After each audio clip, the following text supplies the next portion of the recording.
Welcome, everyone. Today is Tuesday, October 7th, 2025. This is a Pickens County Planning and Zoning regular meeting. Present today. Welcome, everyone. Today is Tuesday, October 7th, 2025. This is a Pickens County Planning and Zoning regular meeting. Present today. Welcome, everyone. Today is Tuesday, October 7th, 2025.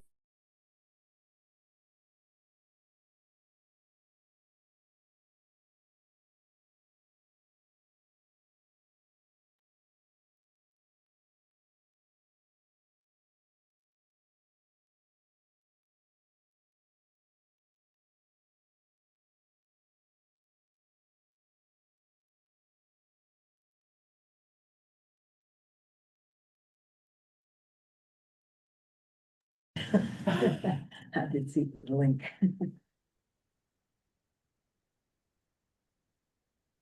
I think the live stream was on in the background. Sorry about that. There we go. No problem. All right, much better. Pickens County Planning and Zoning regular meeting Tuesday, October 7th. Present, we have Debbie Kelly, Suzanne Caskey, and we have Joe Mason online and myself. Do we have any comments from planning staff before we begin? Just quickly, we had our first open house for the comprehensive plan today here in Aspen. But there are more opportunities. Tomorrow, Carbondale, 4 to 6:30 at the Third Street Center. Thursday, 4 to 6 at the Basalt Library. There's an online webinar next week, Thursday, the 16th, 12 to 1:30. And there's an opportunity in Snowmass Village, Thursday, next week, the 16th, 4 to 6. So good opportunity to come in, talk to staff and our consultants and give some feedback on the comprehensive plan. Commissioners, as well as any of the public who are interested in finding out more about the county's draft comprehensive plan. So, And did you have people attend today? yes, I unfortunately was barely there, but I heard it was sort of steady. You know, that they definitely had some good conversations with folks who came through, and that they had 3 different sort of time slots, and that there were definitely people kind of coming through steadily. So yeah, everybody who was there seemed pleased with the feedback and for the, you know, the turnout we got too. Right. So but yeah, more options. Great. That's all. And today is a public hearing. So if we have any members of the public who'd like to make a comment about anything that is not pertinent to today's agenda. Good, all right. Number 1, and Mike, you'll have to help me with the pronunciation. Virian Mountain Properties, is that close? Is my microphone working? You don't need. No, we don't. need to. Okay. Okay. I think I'm saying it right. Brian, is that right, Brian? Justin? Bayran. Okay. I looked it up. Virian. It said it was Hindi, so I wasn't sure about the pronunciation. We'll go with Virian Mountain Properties LLC activity envelope and site plan review. GMQS allotment for additional residential floor area. Tammy. All right, so the owners, well, I'm just gonna jump in, but I just want the commissioners to feel free to stop me at any point and ask questions. And I'm gonna give first a quick background overview of the project. Basically there's 2 parts to this application. There's the GMQS application for additional floor area, and then there's the activity envelope and site plan review. So, depending on how the commissioners want to proceed, it's kind of your choice. If we want to pause midway through and deal with the GMQS portion and then do the activity envelope afterwards, or hear everything together, we can have that discussion. But I'll just start with the background and the quick overview of the GMQS portion for now, and decide how to proceed from there. So the owner of this is obviously Virian Mountain Properties LLC, and they are represented here today by Mike Kramer, and Rob Sinclair is their architect, and I'm not sure of this gentleman here. Dave Carpenter, landscape architect. Okay.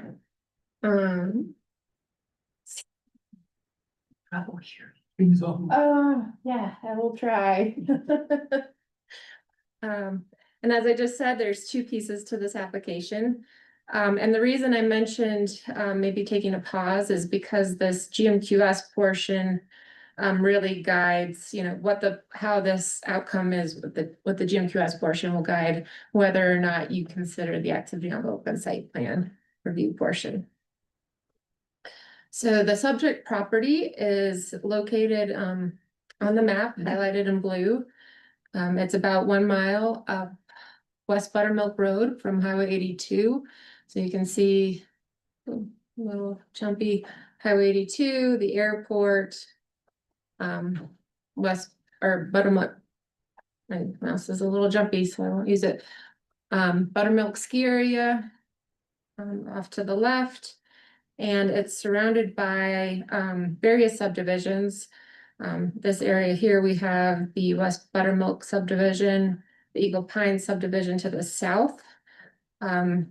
The lot 1 of the Richard R. Woods lot split subdivision, and then the Pfister tracts, which the P and Z might be familiar with. We heard relatively recently a GMQS application for those tracts as well. The lot contains about 41 acres, just shy of 41 acres, and it's conforming in size in the AR10 zone district. Previous history, land use actions on this parcel include the creation of the parcel itself, which was through this Richard R. Woods subdivision lot split in 1993. And with that, a building envelope was platted, shown here in green. There was also a barn and employee envelope platted in blue, and a driveway access, which is this orange line shown here. And since that time, there have been numerous approvals granted to this property. I guess notably was in 2014, which approved a new activity envelope and a CDU. And basically since that time, they've re-upped that same activity envelope. Most recently in 2023, they did that. And so that same activity envelope is currently vested through 2026. Other things that are notable are the covenant that prohibits further subdivision, which was done in 2023. And in 2024, there was a development agreement that was done between lots 1 and 2, which, most notably restricted development on that property line between the two and made a 150-foot setback from that property line, limiting development in that area. All right, so on the screen, we have the activity envelope that I just mentioned that's currently vested. It's shown in green. And here is the existing, the survey of existing conditions.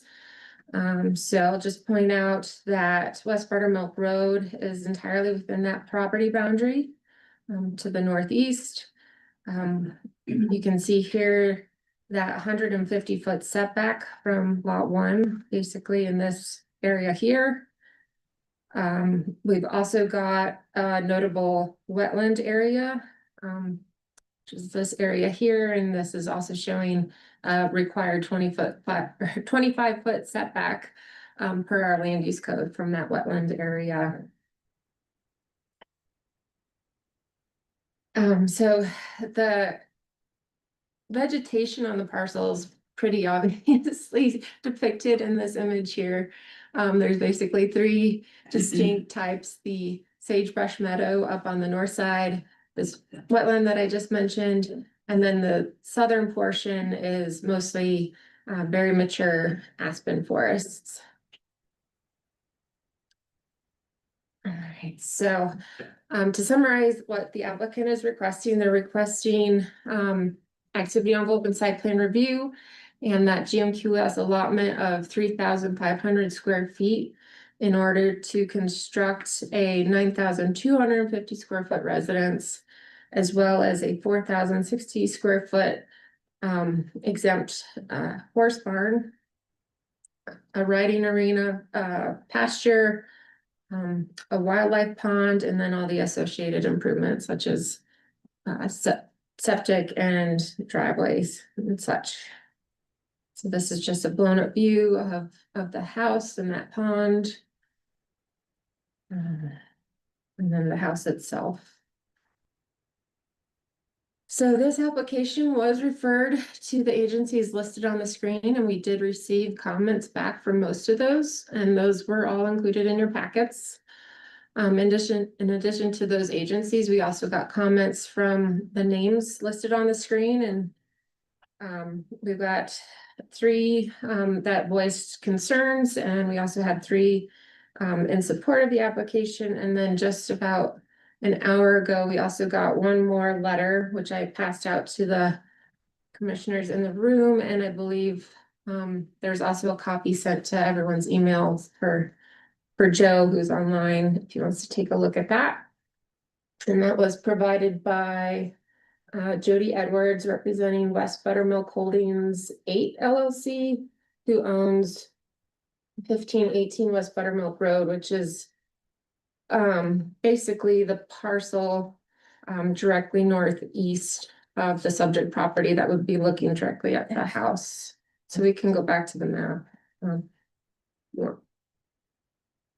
I do want. Yeah, Yeah. you want to go back? Let's see.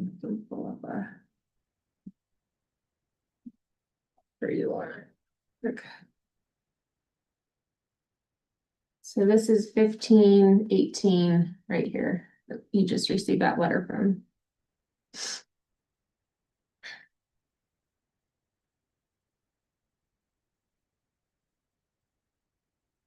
Okay.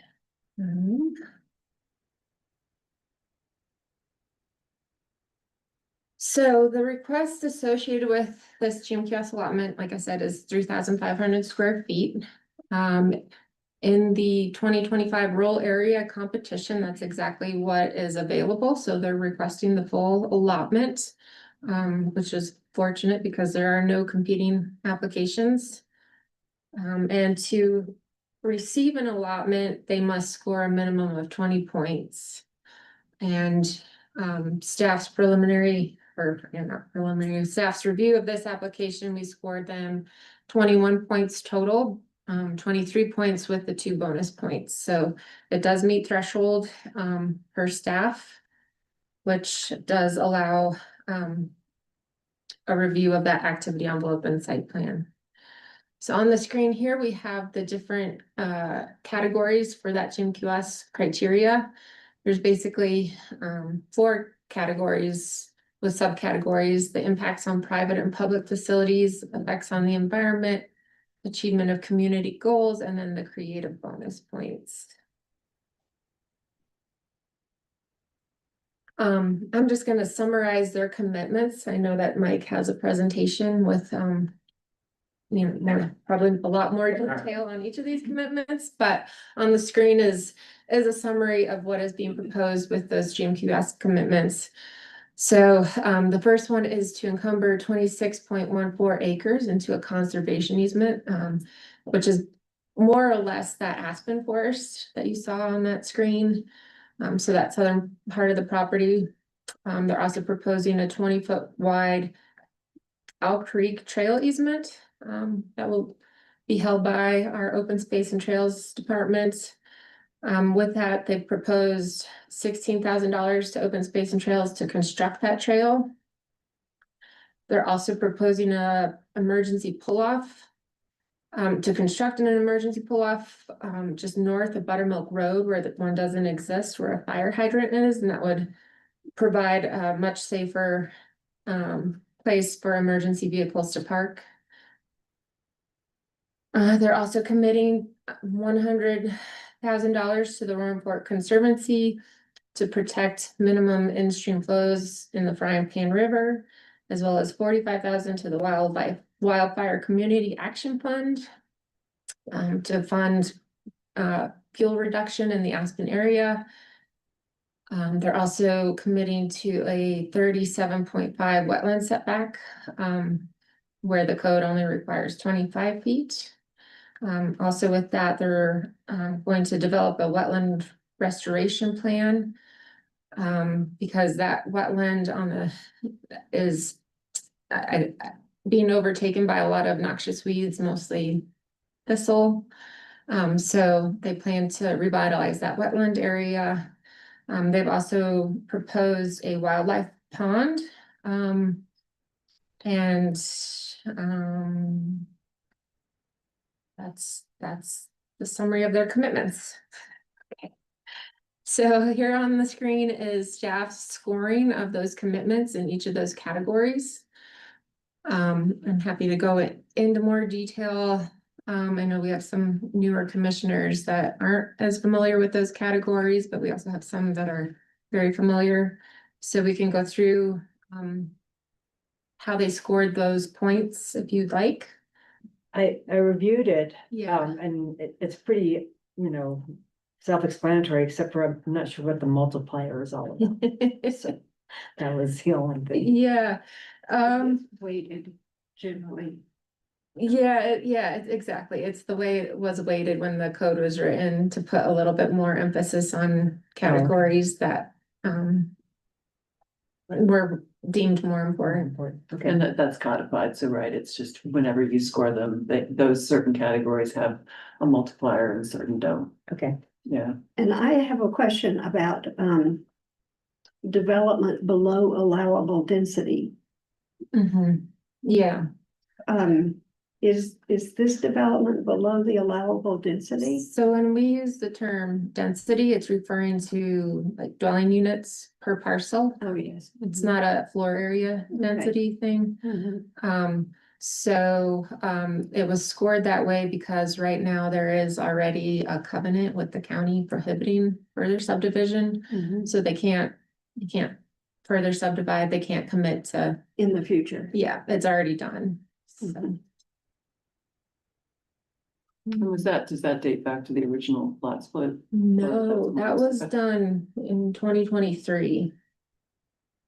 And the new house size number is 9250. And so that's what they're asking for. Right, yep. Any other questions? So it's just Suzanne, right, if there was a reduction in floor area, it shows up under that, right, the visible mass category. Mhm. If you reduce floor area based on what you were allowed, so if it was less than 9250. Yeah, okay. That's where that shows up. Was that, was the 8750 outside the urban growth boundary ever? It has not to date, when we did the initial coming down to 15, we just did 9250 to throughout the county. The 8750 is still a consideration as we go forward with the comp plan. And further rounds of code amendments. I observed that growth committee, that process. And at the time, 9250 sounded good. And now all of a sudden we're seeing it and I agree. yeah, that was hard fought. Okay. All right, so in addition to meeting that minimum score of 20 points, there's several other criteria that must be met. One is to consider the governing master plans in the area. So in this case, it would be the Owl Creek Master Plan and the current county comprehensive plan. And I've extracted some of the goals associated that would be applicable to this application and provided responses. So for example, the new development should be compatible and not fundamentally change the character of any neighborhood or area. So staff found that there are numerous properties within this Owl Creek Master Plan area that have utilized TDRs and GMQS allotments to develop over 5750. And sizes of those lots range from the 2-acre parcels you see across the street to much bigger parcels in that area. And so we found that it is compatible with that neighborhood. It must maintain the rural character of the Owl Creek Valley, encouraging lower density, like we just discussed, in the way we use the word density. and acknowledge that larger lots and homes already are established in the area and therefore it's part of its character. So staff found that some of the commitments that they're making, such as the conservation easement, and the money towards Roaring Fork Conservancy are aimed at, conservation. And so we found that it met that criteria. Another goal is to preserve wildlife habitat. In the remaining Owl Creek corridor is breeding and calving habitat and critical winter range in the migration corridors, especially with elk and deer and bighorn sheep. So we'll talk more about the wildlife habitat, I'm sure. But in summary, those specific habitats aren't within this lot. There is summer elk range that we can talk about more.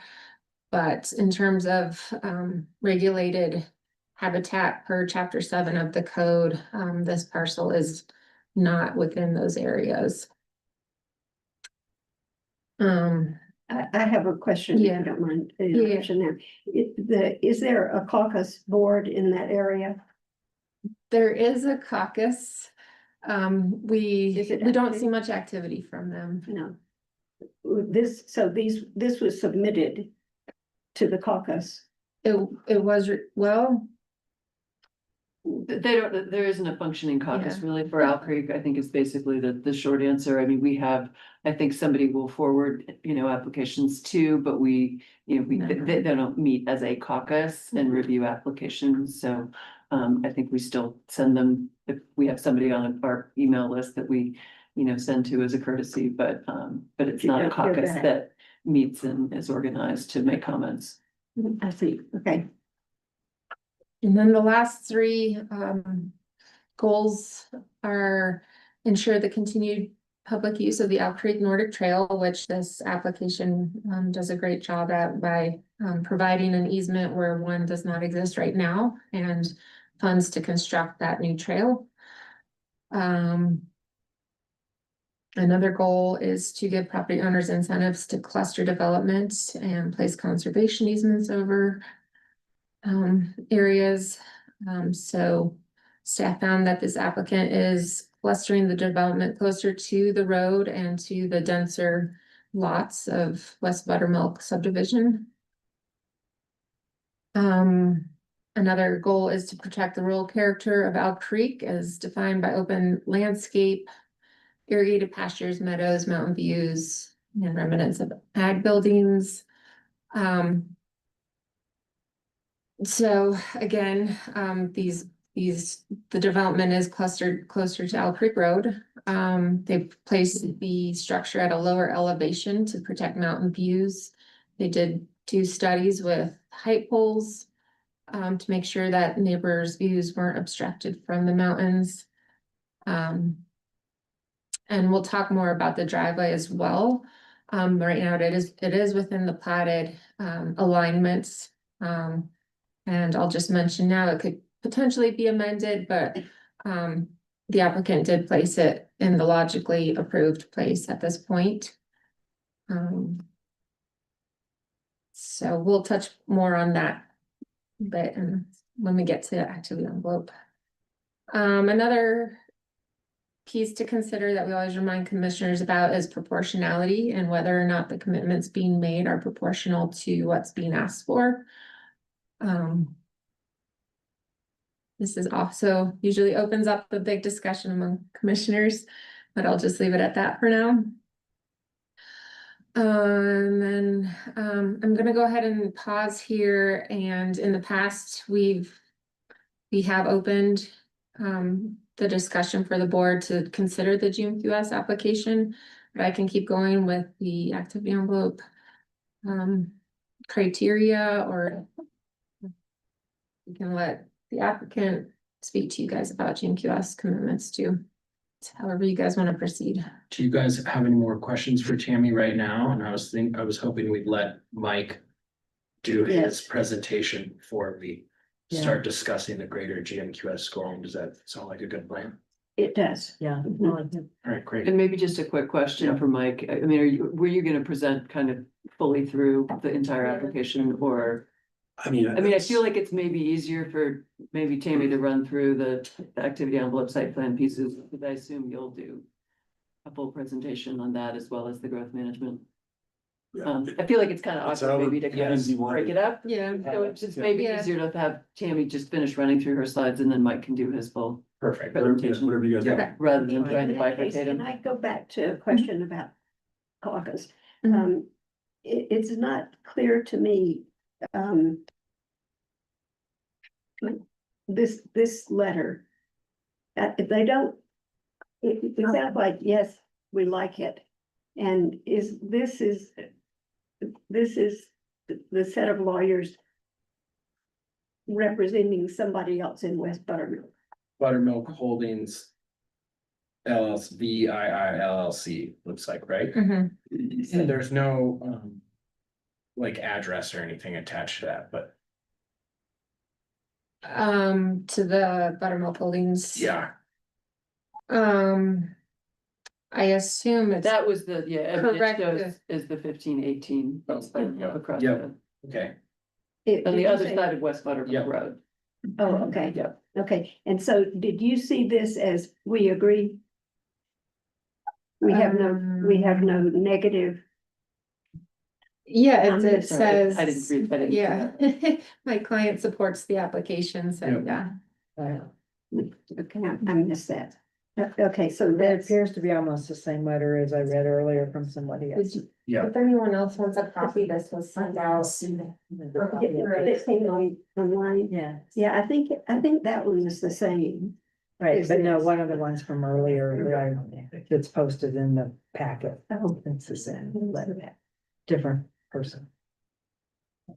okay. Okay, guys. All right, so I'll move on with the activity envelope and site plan criteria.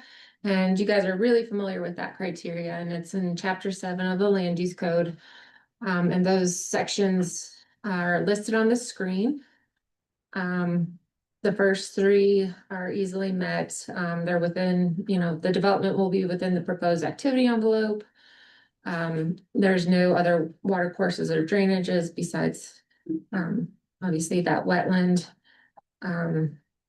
The steep and potentially unstable slopes, here's a slope analysis showing that the parcel's mostly flat, and slopes between 0 and 15%. There are just a few that are over 30%, and those are obviously associated with the West Buttermilk Road. So those are those dark gray areas here, which were evaluated by an engineer who found they were indeed slope anomalies. The next subsection is the wildfire section. This parcel is mapped within a low wildfire hazard area as well as a moderate. So the low is shown basically where the aspen forest is, and the moderate in the sagebrush area. And the applicant appropriately provided a wildfire assessment, which confirmed basically that this mapping is pretty accurate. And they provided recommendations to mitigate those hazards. The next section is the river, stream, and wetland section. Got no rivers or streams. We do have a wetland, as I mentioned before, which is fed by a naturally occurring spring. So the applicant has agreed to commit to the setback and actually go above and beyond and do a 37.5 foot setback from that wetland, as well as restore it to a more natural and healthy state. The next section is the scenic view protection area. So this property is within the McLean Flats Road and the Highway 82 and the Owl Creek Road protection corridors. Staff and the applicant has reviewed impacts from these roads, and we've determined that the site's not visible from McLean Flats Road or Highway 82. And it's pretty unlikely that it could be seen from Elk Creek Road, but there is a small potential that it could. So the applicant has committed to complying with the mitigation requirements such as committing to earth tone materials and colors, complying with our lighting code, and they've represented that it will not project above a ridge line. And then we're gonna get to the last two sections that, like I said, are probably gonna warrant some discussion. So this first one is the wildlife habitat area. So chapter 7 of our land use code provides or it lists specific habitat areas that are further protected, whether prohibiting development or restricting development in some way. And this map is a CPW map, and there is no habitat as regulated by the code on this property, except for this green area shown here on this southwestern side, which is an elk production habitat area. And so chapter 7 of the code has some restrictions on what can happen within a quarter mile of that buffer area. And as you can see, about a quarter mile is right where the aspen trees end, and development will occur over here outside of that buffer area. Nonetheless, when we have maps like this, we assume that those impacts, or maybe the mapping's not quite right, so we have the applicant provide a wildlife assessment to really evaluate and get boots on the ground what's going on with wildlife habitat.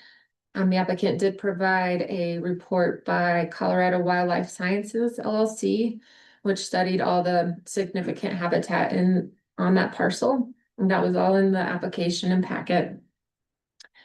And I think Jonathan Lowski, who's the author of that, is here. So if you have specific questions, I think he's here to answer those. Yep. But in summary, staff really relies on those reports provided by a professional to guide whether or not it complies with the code. Some of the key findings in that report are listed on the screen, and that was all included in the memo packet. So I'm not going to read through them unless you want to dive deeper into them. And this report and the lot was, or the application was sent to the Colorado Parks and Wildlife Department as well, who concurred with the assessment and didn't have any further concerns regarding development as proposed. They did provide a couple comments in terms of mitigation for air and such. So at this point, I want to acknowledge that we did receive a lot of, 3 letters in the packet and pictures, lots of pictures of elk that are currently residing in this area where development is proposed.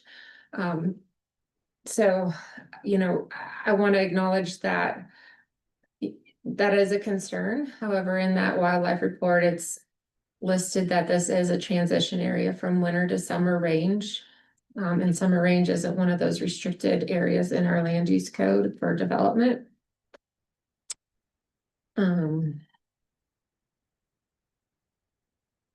So I'm going to leave it at that, let Mike present, and then I think we'll open it up from further discussion on wildlife, but I'm going to move on from here at this point and talk about some of the comments we got about the driveway alignment. So as I showed earlier, this is the platted alignment. The applicant did place their proposed driveway in that platted alignment. Some of the comments we got were in regards to concern over that driveway encroaching into that sagebrush area, and wondering if that alignment could be pushed further, I guess, south to reduce that encroachment. One of the letters we got actually provided a drawing here, shown here on the right, of an alternative. I did provide this to some of our other staff and our planning engineer to review. And we found that, yes, that, you know, alternative alignment is feasible, the grades would work. And they could meet, fire and county standards in terms of grades. The lot does get sloper the further south you get, so the further south, you're gonna have a much steeper driveway, which usually means a lot more grading and disturbance. For drainage and a much steeper driveway. So I think ideally the driveway would be somewhere on this north side of the house. You know, to change the driveway at this point would require a plat amendment and obviously changing the site plan. So, you know, just going through some of the pros and cons of maintaining the existing proposed versus something else. The pros would be, you know, moving it would be, you know, slightly more clustered to the residents. It wouldn't encroach as far into that sagebrush meadow. Some of those open views would be preserved a little bit, and some of the cons would be obviously a steeper driveway, which could require, you know, someone might want snow melt when you start getting steeper driveways, and as I mentioned, greater grading areas for grading. And there's also a potential for headlights to shine up further up the hillside into neighbors' residences. I know the applicant's team has studied this as well, and I'm sure they have comments on that and the various alignments, but you know, I think staff found that all in all, the driveway as it is does comply with the code. So it's, you know, whether or not moving it further south is gonna be a significant change to open that meadow and reduce the fractionalization of that habitat. It's kind of up for the commissioners to discuss and decide, but it is an option. I have a question about the energy code and the recommendations of the Citizen Growth Committee. As I referred to heating of outdoor spaces, is that codified yet? Yeah, the energy budget, the exterior energy budget was adopted Included 2 that. years ago, so yeah, this will be subject to And that. so that didn't change. That's not going to change with the findings of the Citizen Growth Committee.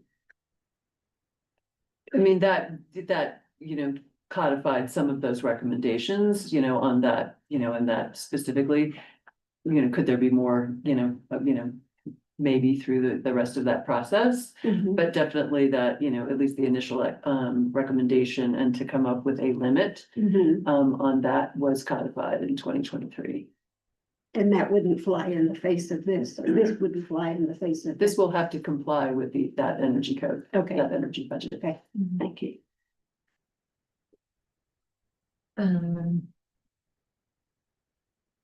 So I guess there's to dive a little bit deeper about some of the concern about that driveway in that sagebrush meadow. Because this lot isn't really seen from those scenic view corridors, that section of our code doesn't really, it doesn't apply to this. There are some rural character guidelines that speak to development located at the edge of a meadow or pasture. So here's that criteria on the screen. And it's, again, it's somewhat subjective, and so I think staff feels that the current driveway does comply with the code. However, if the commissioners feel that moving it a little bit more helps it to comply with some of these standards here, that can be done. And so all in all, staff found that this application does meet all of the code criteria associated with the activity envelope and site plan review and the GMQS request, and therefore has recommended approval of both portions of the application. And with that, I'll turn it to the commissioners or to Mike. Commissioner's discussion, or we turn it over to Mike? I have no more questions right now. I'd like to hear from Mike first. Great. Mr. Kramer. Thanks, Zach. How do the P and Z commissioners want to hear? Do they want to hear GMQS first or our whole presentation, or how do you guys all want to see it? We can split it up like Tammy just did if you want us to. Yeah, let's hear GMQS first. So your GMQS first. Okay, that's great. And just a point of clarification, someone asked about, I think it was Suzanne, about the no further subdivision clause. Yeah, So in 1993, when Richard R. Wood's subdivision lot split was approved, that land use code had a requirement that said if you do a lot split, you have to prohibit further subdivision. And they committed to it, and the subdivision was approved, and there were P and Z resolutions, and there was a BOCC resolution. But they never recorded the covenant. So it got recorded, how many years afterwards, and that's why it shows up in 2023. I see. Okay, thank you. Right, I need to project it onto this in 1 second here. So I have to get upgraded to a presenter or something? Yeah, Okay, just have to accept that. as a panelist. And I just noticed on screen, we have Paul Holsinger with our Open Space and Trails Department. And I think CP with the City of Aspen Open Space Department. And is Joe on there as a panelist still? Joe Mason. Yep. Okay, Yeah. thanks, Joe. Just thinking, do you want Paul and the Nordic Council to go before I go? Just. No. Yes, I'm here. Just making sure.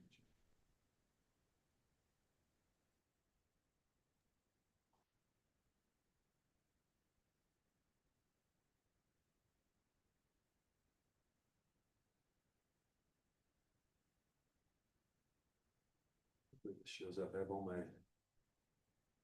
Oh, that didn't work. Oh, there it went. Okay. No. Hold on 1 second. Let me try this.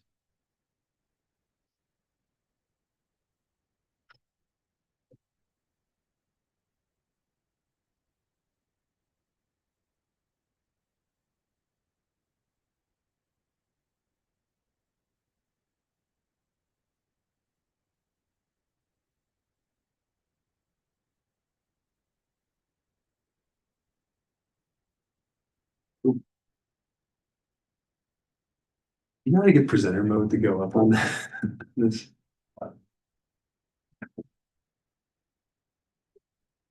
So I've got that.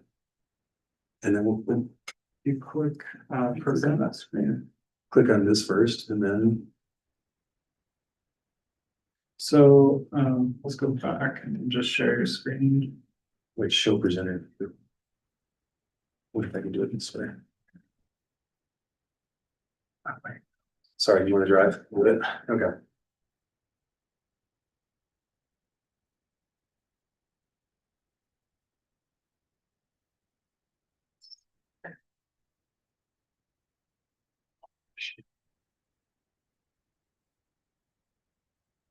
I think it shows the, Oh, yeah, that's the first time I've seen that. It's never what you want to hear from a tech guy. show presenter. Does that work? Now keep your mouth just like that, Yeah, if that works. you're gonna see. Some, screens on this. Yeah, that's right then. Okay. Okay, that works great. Okay, thanks, Zach.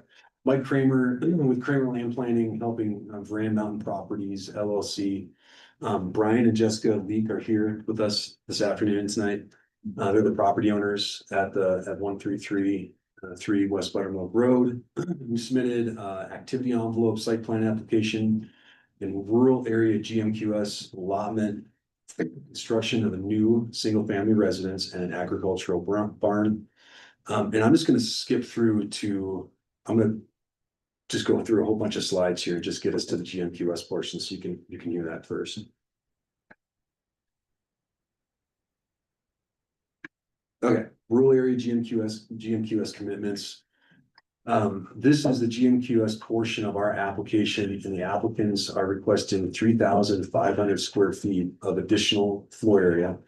And early on in this process, we explored ways to make on-site commitments and improvements within the GMQS framework that would provide meaningful and important commitments to the community and to the neighborhood, and to further environmental and land use planning policies that are all supported in both the land use code and the adopted Owl Creek master plan. Importantly, the proposed commitments, particularly the conservation easement, winter Nordic Trail easement, fire hydrant pull off, are all commitments that are in perpetuity that will encumber the property now and into the future. And the following commitments highlight significant commitments in our proposal, importantly, which we agree with staff's recommendation and scoring. Okay, so the first one is Roaring Fork Conservancy. We all know that RFC, Roaring Fork Conservancy in our valley, they're the organization for protection of Roaring Fork River watershed. And the Colorado Water Conservation Board, the CWCB, can hold in-stream flow rights to mainstream river health. The RFC works with Colorado River Water Conservation District to facilitate the protection of minimum stream flows in Picken County, including the Frying Pan River. The Rudeye Winter Release Program is part of this effort and includes working with the Colorado Water Conservation Board and the Colorado River Water Conservation District to secure releases from Rudeye Reservoir for environmental benefit in the Frying Pan River from mid-December through early March. The Frying Pan River's minimum in-stream flow rate is in Picken County, and the Rudeye Winter Release Program supports increasing those critical flows based on scientific studies. We've included a letter from RFC outlining this meaningful commitment, and the GMQS commitment is supported by also the Aspen Area Community Plan. And the next thing on this bullet point too is that the land use code has a 25-foot setback from isolated wetlands. There interestingly is an emergent wetland on this property in the location that Tammy showed earlier on the survey. And there's a minimum 25-foot setback from that wetland, and we're committing to an increased setback to 37 and a half feet. That will offset all development from there. Winter Nordic Trail, this is the impacts on public and private facilities and transit and trails. This is really a significant commitment. The applicant is proposing a 20-foot wide winter Nordic trail dedicated to Picken County open space and trails for public use. And the reason this came about is that you all probably saw the Pfister subdivision application, maybe it was last year or a few months ago. And within that application, there was a proposed easement that I believe crossed an existing driveway a couple times, and that didn't have a great crossing on West Buttermilk Road. When Brian and Jessica were under contract to purchase the property, we were aware of the issue, and we talked to Tammy, we talked to Open Space and Trails, Paul Holsinger, and the Nordic Council representative from the city of Aspen. And this was really a preferred alignment. And what we're trying to do is provide a public benefit through this application where we give a better trail user experience. And that, you're looking at the screen down here, so you can see the green, what we've shown here. We've walked this alignment with Paul Holsinger and the city of Aspen, and this is the preferred alignment. There might be some tweaks here and there with some of the grades, but this is really a significant public benefit that we're really proud of and look forward to dedicating to open space and trails. The achievement of community goals and open space preservation. This is the conservation easement that Tammy touched on. We're also really proud of this commitment too. Property is 40.97 acres, and we're proposing a 26.14 acre conservation easement. This is more than half the property that would be encumbered by this easement. And we are taking the most significant portion of the property, which is that wooded area with the mature aspen stands in the understory, and that would be under easement with open space and trails. There was also, I think, touched on, we have a separate agreement with the property owner to the northwest. That's lot 1 of the Richard R. Wood subdivision.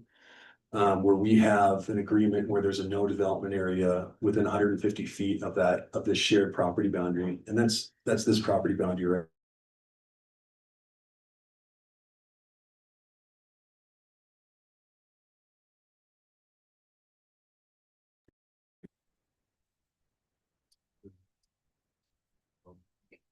Transferred over here to the southwest of the house for the wildlife. See that really again, that's the same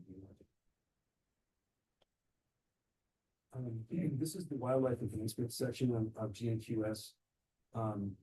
The emergent wetland on the property is located here. I outlined this in green, and it's really not in good shape. It's got noxious weeds, other weeds other than thistle are in there. Plantings around the wetland area.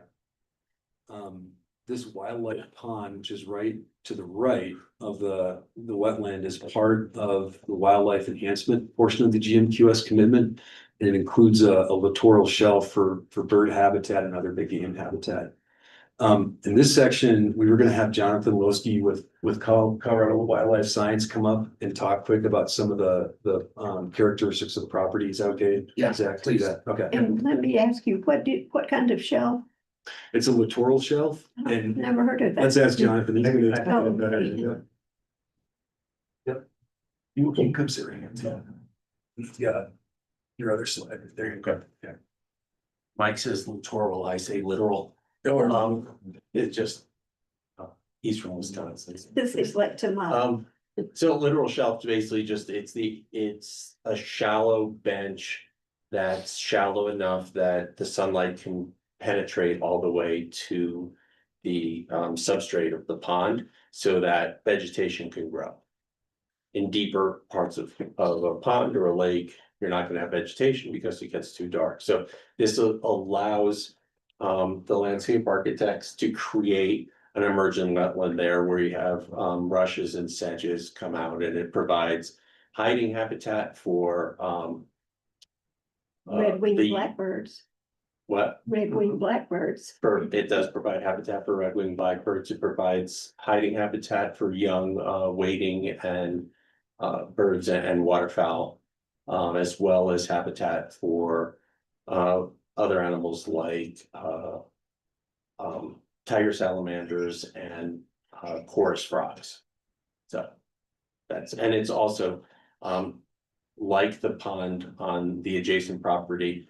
There's a good chance that it'll be used by elk during the rut, when the bulls like to roll around in the mud and do all kinds of terrible things so that they smell good for the ladies. Act like boys. Yeah. So, just to talk about that, the wetland really quick, like Mike said, that is, supported by a spring that seems to run year round. And even though the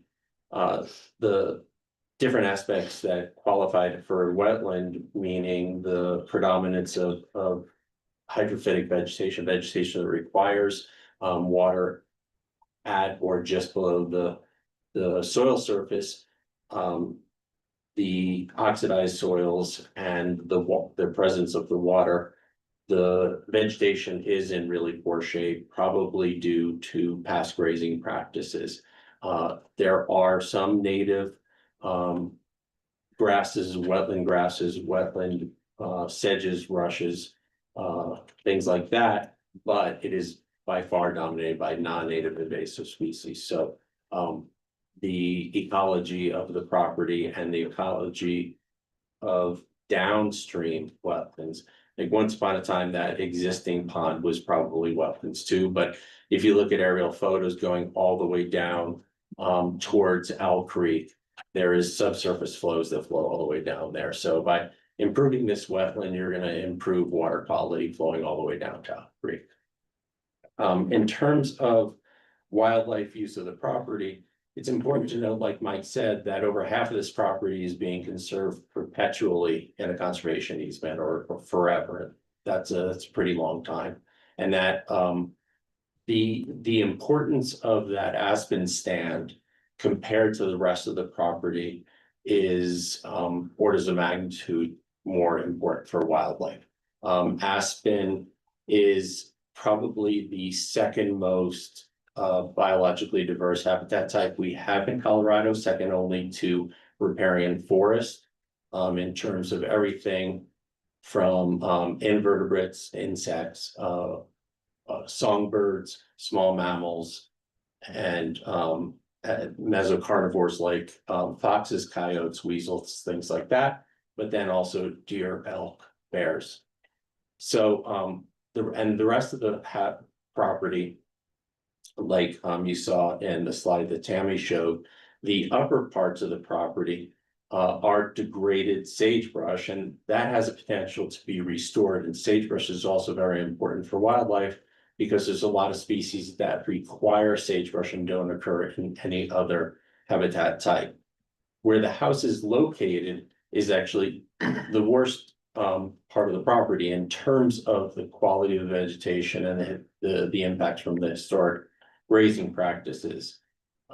So I definitely commend the applicants by citing the house where it is as opposed to the original location.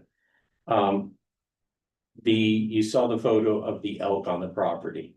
Elk do occur on the property, especially this time of year, as well as the springtime. And I brought up this graphic to show you, if I can get the mouse there. Yeah, so there is a lag. So the property's right there. And you could see that it is contiguous with other large areas of aspen. It's all part of one aspen system that extends from Buttermilk all the way over to Snowmass, along Owl Creek Road and the Sugar Bowls and up to Sinclair Divide. This property encompasses a very small portion of that aspen stand, or contiguous aspen forest. And this area of the aspen stand is definitely used by elk for rearing. So in other words, the calves that are born on the former Mandalay Ranch and in the vicinity of the Pfister tracks, once those calves become mobile, they move down, and you can often see the young spotted calves in the West Buttermilk area. But this property is most important as transition range, as Tammy described. And that's basically where animals live, where these elk and deer live, because this property is used by deer too, that whole area is. It's where they live as they move back and forth between summer and winter range. It's where they live during migration. It's unlike the wildebeest of Africa, it's not just moving from point A to point B. They move back and forth, and they'll stay there as long as they possibly can until the snows get too deep, and then they'll move eventually down all the way towards Wildcat and Williams Hill, is where a lot of these animals winter. So just because you see animals on the property, it does not mean that it is critical habitat. There are elk on the property.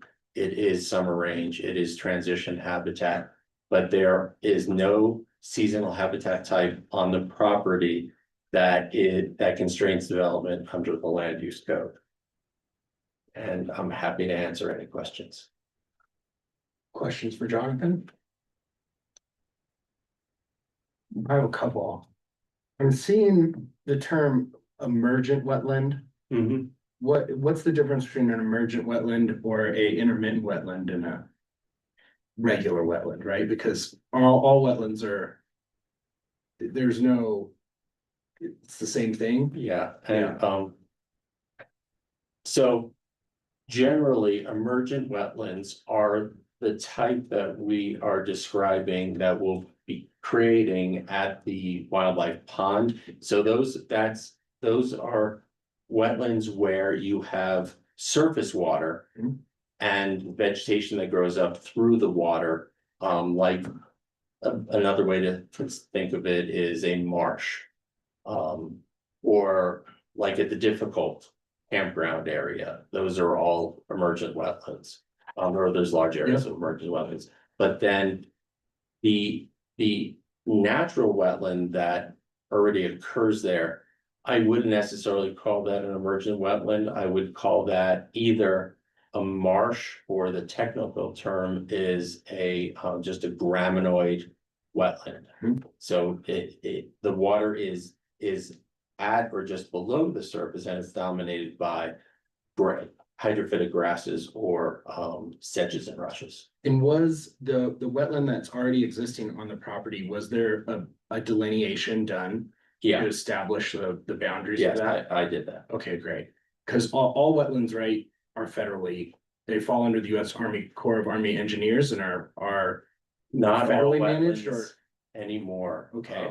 Thanks to the Supreme Court, and in fact, Colorado is getting, well, has already passed, and they're going to go further, and that's something I need to talk to the county about at some point, just like the state is introducing their own wildfire codes, they're introducing their own wetlands codes.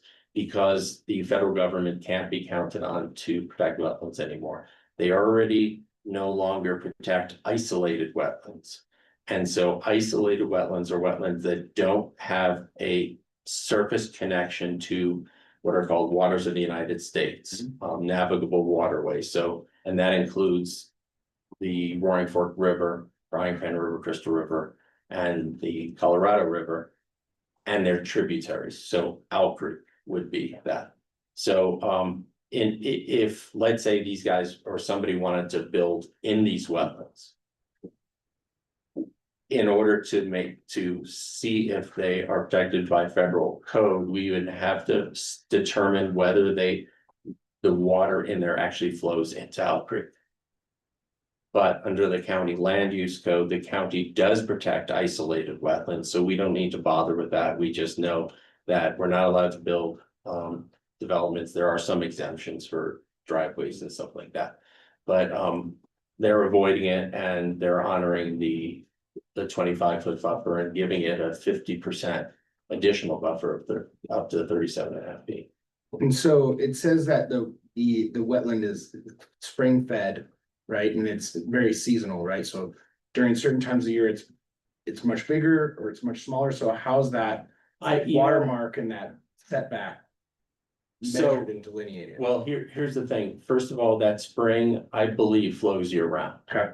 And because a spring, by definition, flows up out of the ground, it tends to be warmer than the air, so it doesn't freeze. It might freeze on the surface, like when I originally went out there, the ground was frozen or there was ice, but you can see the water bubbling underneath it. Wetlands do not change seasonally in terms of their federal and now state legal designation. They have to meet 3 criteria, and the boundary is, give or take a foot or two either way, because they have to meet the 3 criteria of hydric soils, predominance of hydrophytic vegetation, and water at or near the surface for a certain percentage of the growing season. So even though the water might expand, that water might be covering an area doesn't meet the 3 definition. criteria. All right. And then will the water source for the new pond that will be created on the property be? What's the water source from that? Well, or That actually, that comes off a ditch, an unnamed ditch on the western portion of the property. And if you look at the site plan, and we can pull it up in site plan portion of our presentation, but we're proposing to pipe a ditch to that. I shouldn't say pipe, I guess we don't know if it'll be open air ditch or pipe, but it will be pulling water from there. so that won't have any effect on the existing water source for the wetland that's already on the Absolutely not. property? Okay. No, yeah. It would help it. Yeah, if anything, it Yeah, groundwater. Yeah. Yep. Does anyone have any other questions for Jonathan right now? I don't. Or just, that Yeah. pond, new wildlife pond is lined, right? We have not determined that yet, but we think it's likely to be lined. Okay. I thought I just read somewhere that it was lined, and then I see there's like a lot of mitigation put in so that there's enough dirt and gravel so that the wildlife can kind of step into it without the, sliding on a rubber surface, so, yeah. I was just wondering about the lining of that pond.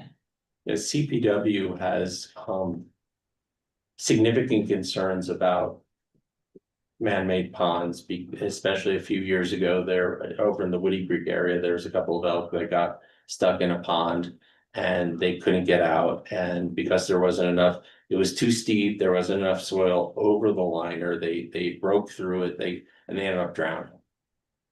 So because of that, we have very strict standards for the construction of a pond, that it's got to have a shallow slope, that it's got to have this literal bench, and there's got to be substantial soil over if it's going to be lined, so that. And the liner is actually designed for those point loads of an elk's hooves.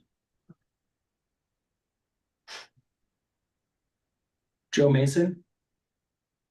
Yeah, thanks. I wanted to make sure that I read the application correctly. The ditch access is still subject to approval. And I think documentation of water rights from that ditch.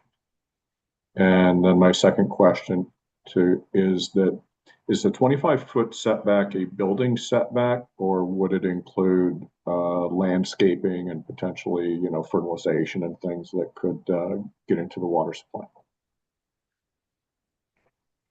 Yeah, so the 25-foot setback is for development. As Jonathan noted, there are a few exceptions. In this case, the applicant is proposing that restoration plan, so there will be a specific envelope, temporary envelope for that restoration work to occur. But it really is for, development, driveway, structures, any kind of man-made development. And then if you can confirm that this is still subject to proven water rights from the ditch.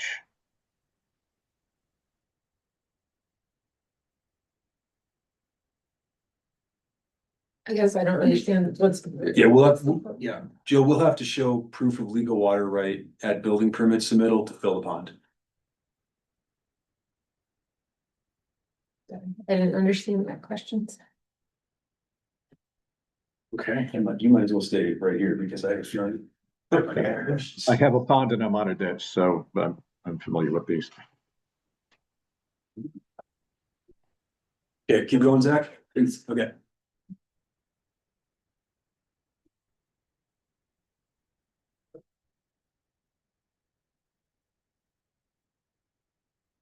Okay, impacts on public and private facilities, fire protection.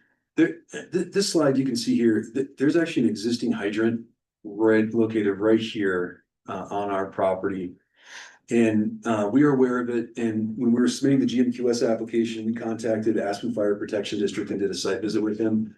It was actually really fortunate, and I really wish I would have snapped a photo, because we did the site visit in January and the hydrant was almost buried. And there was no platform for them to pull their fire truck off. And when they tried to go out there, they were about waist deep in snow, and they were like, this doesn't work. So our proposal is to put a 40-foot by 10-foot pad adjacent to that existing fire hydrant. And that'll give them adequate area to pull off, number one. And then number two, once it's paved and graded and we have a culvert in there, it'll get plowed and it'll be easier access for the fire department. And there's a letter in your packet with our application from Aspen Fire saying they would be grateful for the improvement. This is the bonus point section. Aspen Fire Protection District has a wildlife hazard mitigation or wildfire hazard mitigation fund, and it's been ongoing for a few years now. They get matching grants from other sources too, I believe the state and from the feds. And the Aspen Fire Protection District is very grateful and glad to accept monetary commitments to this fund so they can do on the ground fuel mitigation. We're proposing in our bonus section to do a commitment of $45,000 to the Aspen Fire Protection District. There's a letter in your packet, I believe, from Allie Hammond with the fire district that would be grateful for the money. The other commitment we're doing is this was pretty creative. You know, we'll dedicate the proposed Winter Nordic Trail alignment, but with the bonus point, we'll also pay to construct it too. So if the QS application is approved, we'll dedicate all the easements and we'll submit for the appropriate permits, and then Brian and Jessica will finance the construction of the trail and then hand it off to Open Space and Trails for the foreseeable future. That's our GMQS portion of the application. And just a quick rehash, I'll just disregard the left side of the slide here. So just to recap here, a Winter Nordic Trail public easement, which is a really great commitment in this application. Financing construction of that trail. 26.14 acre conservation easement for open space and wildlife habitat protection. Again, that's over half of the acreage of the property. Fire hydrant pull off that we just looked at. An increased isolated wetland setback on 50%. Wildlife pond construction. $100,000 commitment to Roaring Fork Conservancy for maintenance of in-stream flows in the winter root eye release program. And then a $45,000 commitment to Aspen Fire Protection District. I just want to add this too, that these easement dedications and commitments, they wouldn't be possible without the Land Use Code GMQS competition for additional floor area. Our team is very aware, and in the past, you've seen other applications that were not fully thought out. But the commitments being made tonight are absolutely proportional to our request and consistent with the Owl Creek Master Plan. Also, it's been really great working with Tammy, and we agree with her scoring. Just two more really quick things and I'll stop talking. There in your application, there are 4 letters of support for the proposal tonight. We reached out to a lot of neighbors to discuss this with them. Some neighbors were in support and some neighbors are not, which you'll hear from tonight. But every one of the neighbors that we received support letters from, we emailed the application to them and had a dialogue with them about the GMQS commitments and the site plan attributes of our application. And that's why you have those 4 in your packet. The additional one came from Jody's client, who was directly across from the subject property at 1518 West Buttermilk Road. He asked for some changes to the site plan, which we were happy to accommodate, and that's why you see his letter in the packet. And you're right, it is a form letter because we wanted to make it easy on the neighbors if they chose to support us. So that's why you see it in that form. But every one of the neighbors we had a dialogue with. Brian and Jessica reached out to, I reached out to, Rob reached out to, and they understood what was being proposed and what we're committing to. Brian and Jessica are here too, and it'd be great if we could give them just a couple minutes just to say a few words, if that's all right, Zach. Absolutely. Okay, yeah, that's great. Anyway, you can, they're here. If you could come up, yeah, just Yeah. to make sure we so capture it the on the audio. recording.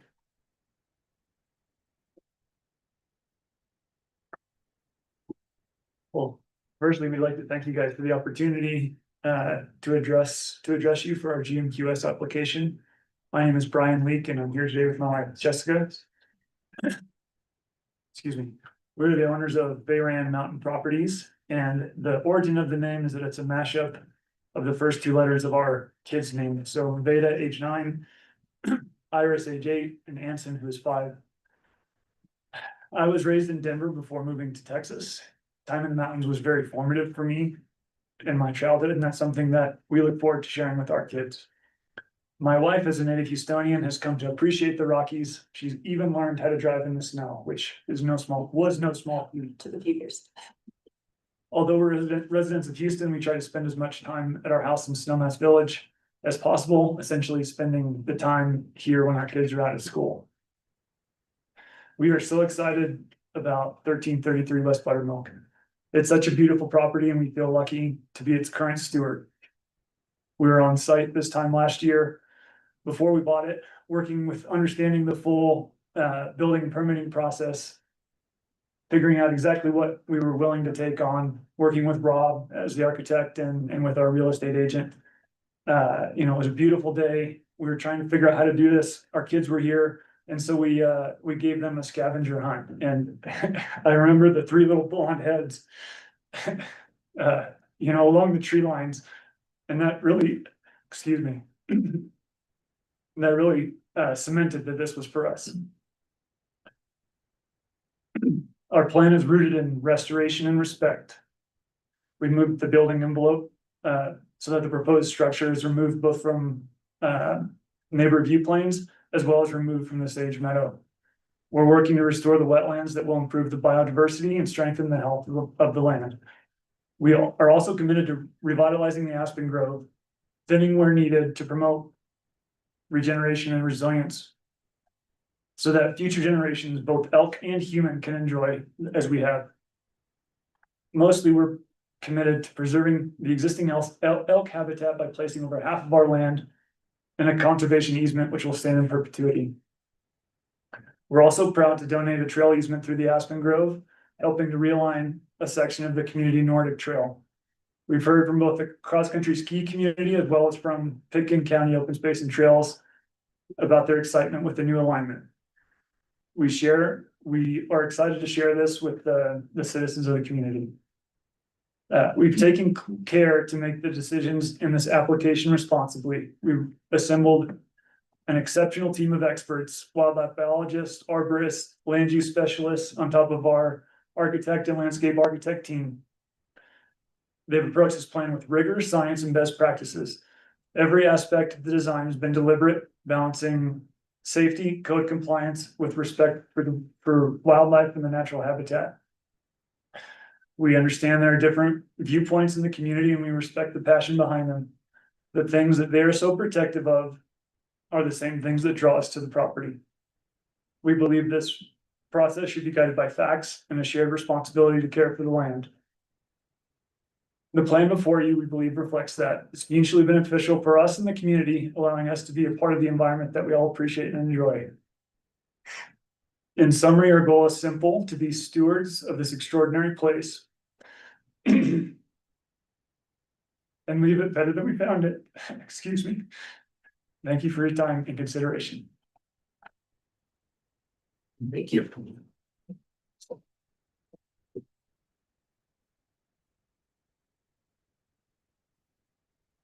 Commissioner comments, any other questions for staff about GMQS scoring? And then Suzanne, would we move to have a discussion right now about GMQS scoring, or open to the public before that for comment, or how would you? I think you'll want to open for public comment. Yeah. I mean, and again, I guess you can decide if Yeah. you want Mike to complete his presentation or whatever, but I think before you all start your discussions on growth management or the activity on the website, you should open public comment. Okay, we'll open for a public comment right now.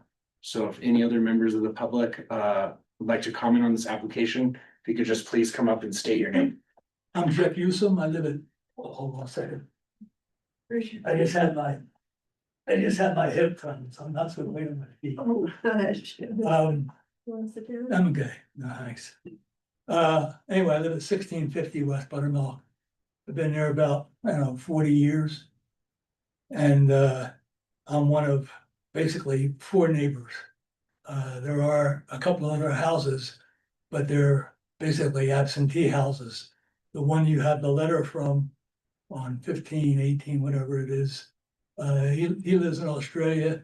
He's here maybe 2 weeks a year. The other one next to that, his house is for sale. He's in Texas. He's never here. Then the other next to that is Dan Snyder, who used to own the Redskins. He's never here. So there's 4 of us who live here. Joanne Rubinoff and Lizzie Tallenfeld, myself, and Mardell and Creighton Burkholder, who couldn't be here tonight. And they've been living there for, they've owned the property for probably 50 years. Anyway, we're not an HOA, so we have nothing to do with what they're building or how they're building it or what color they're doing or anything else. We do have our personal ideas on access. We're also part of the Buttermilk Metropolitan District, of which I'm the president of. And the only thing we do is handle the roads and the water. We've already indicated that we're providing them water, even though we were not required to, as it was a subdivided lot and not an original lot.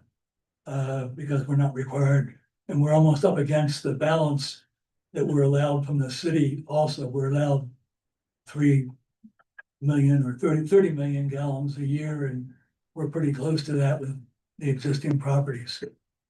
So anyway, and I've met Brian and Jessica, and they're very nice and thoughtful people. I appreciate that.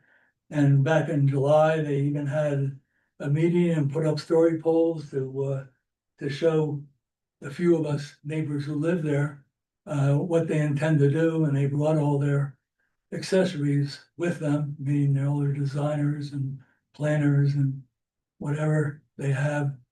And although they presented their ideas, I personally don't think they were really interested in hearing any comments.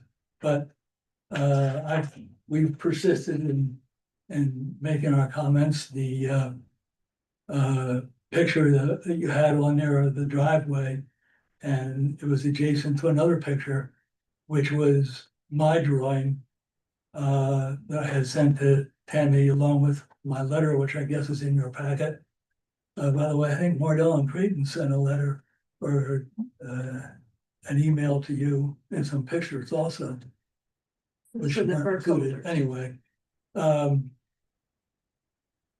Having that driveway, which I would call a ditzy entrance, coming across that meadow and slicing across there and having vegetation on the side that had absolutely no resemblance to any vegetation that's on the property now makes zero sense to me.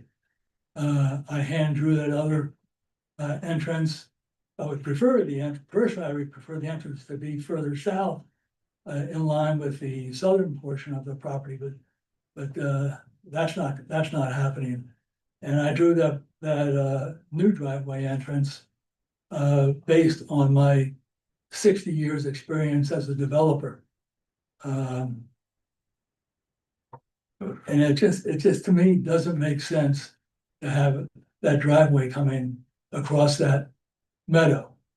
The next point is that that corral or pasture area, I'm surely will be torn up because right now it's sage and whatever. I don't think sage and horses get along too well. So that will be torn up and either be dirt or field grass. So hopefully, if it is field grass, it'll be planted and matured before any horses are put on there. I recently suggested to Brian and Jessica that for their benefit, they might be interested in rethinking how the pond and that pasture are designed. And that the way the pond and the way the pasture is now, when they have horses out there, they won't even be able to see it from the house because they have a courtyard with courtyard walls, and they won't even be able to see from even the picture you saw from the house from the buttermilk, how you only saw the top half of the house. So sitting in their front of their house, they won't be seeing those horses. So I suggested, from my personal point, as a developer, that they redesign that pasture coming from the barn around the back of the house and redesign that pond. So sitting in their house, in the living room, which will have magnificent views out to the west, and looking at that pasture and pond and the mountains in the distance is fabulous. If it was my house, that's the way I would do it. If I was a developer selling that house, that's the way I would do it. I probably have other things, oh, the elk, and so forth, here's some pictures just recently, a couple of weeks ago, of the elk. There is hardly a day goes by, there aren't anywhere from 20, 25 to well over 100 elk on that entire property. Just the other day, there were probably 75 or so. Nothing personal, Jonathan, but it looks like when that picture of the area for the elk with the green spot, that's where the elk have calving, and to call that rest of the property a transition area is nuts. It looks like it was designed or made up by somebody who's sitting in their office in Glenwood and not being around that property. But and Lizzie can attest to, because she lives directly across from that property.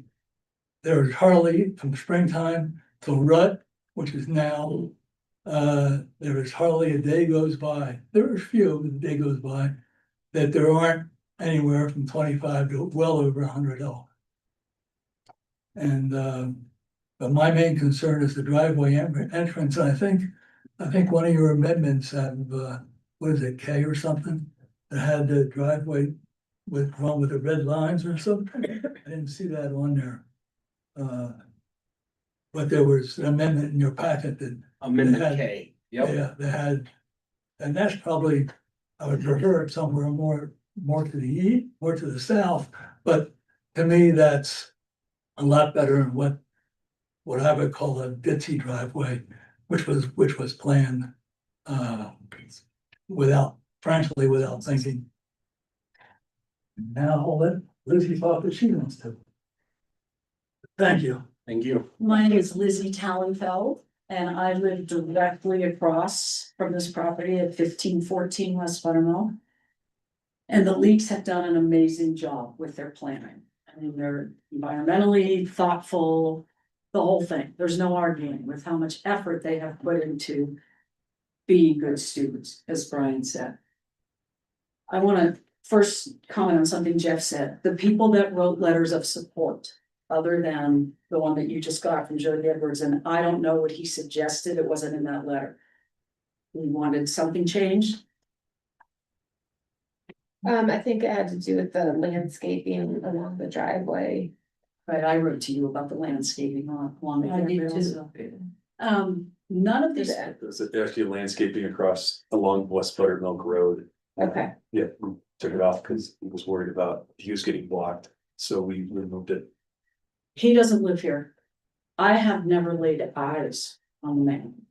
And I live directly next door to him, so. No one lives in that house. The other three people that wrote letters of support. Don't live anywhere near that property. They all live way down below. No one lives there except Jeff, me, my mama, and the Burkholders who couldn't be here. So they don't see the elk. And, you know, Jonathan is the expert. They call it transition. That meadow is full of elk. All the time. Like Jeff said, there's hundreds of elk in that meadow. Call it, you know, maybe it needs to be redefined what a critical elk habitat is. I don't know. I'm not an expert, but I know what I see. And what we hear constant right now is insane. You guys have all heard it. It's amazing.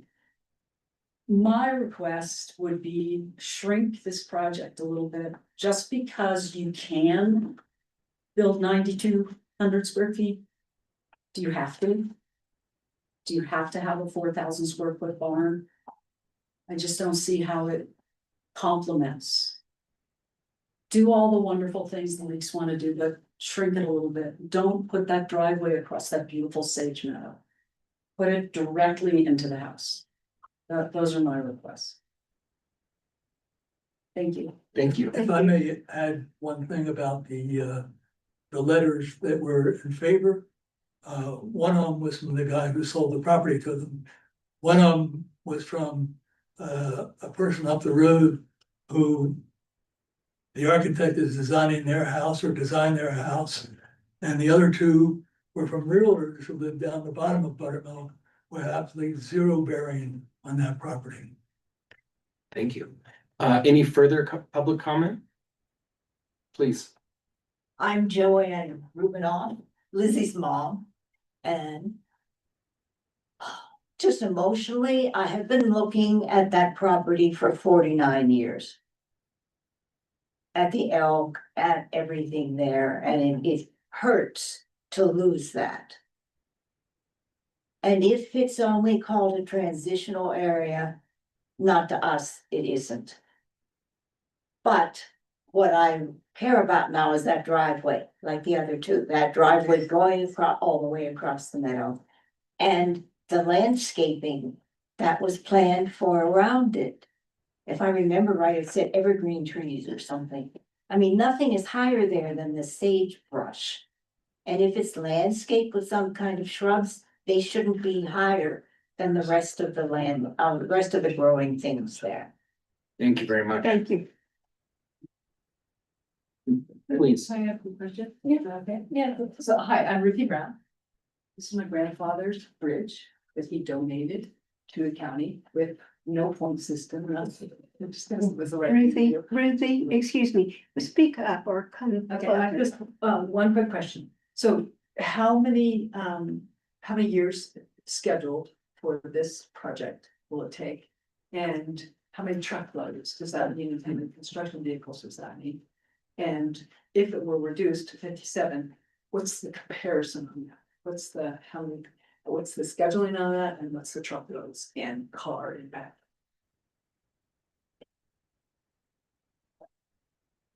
We have a fee for trucks, on the, for the road. The Metro District does, yep. And are there, yeah, I understand. Yep. Can I say something else? I'm sorry. I think this is important. Please. This is on what Ruthie just said. There's a huge home being built on Eagle Pines right now. There are no less, and I am not making this up, no less than 30 earth moving trucks a day. Up and down and up and down, and then, Dump trucks, yeah, dirt trucks. unbelievable what's going on up there. And if Suzanne Pfister and Juliana's Pfister's project goes, it's unbelievable what is going on up there. It's not just the leaks. This is not personal. They're lovely people. They have done everything right. They are playing by the book. Something's got to change. So, I mean, I don't know if it's the TDRs or the GMQS system, which I'd never heard of before. Something's wrong. We can't sustain this, the whole valley, not just this project. I mean, they are exemplary what they're trying to do by doing the best they can. But it's out of control in our valley. Okay, that's my little rant. Thank you. Thank you very much. Is there any further public comment before I close public comment for the moment to have the discussion amongst the board? Okay, all right, then we're gonna close public comment and commissioner comments or questions for staff or the applicant about GMQS scoring and staff scoring, and whether the way that this GMQS scoring works is, Suzanne knows, we have a decision now here where we either have a discussion about accepting staff scoring, correct? Or scoring the project on our own. If I'm wrong, please correct me. Yeah. Sorry, Yeah, just go ahead. note that, Paul Holsinger and CP are online if you want to hear any comments from them regarding the Nordic Trail too. We could do that first. Yeah, sure. Before you. Yep. If they're still listening or not.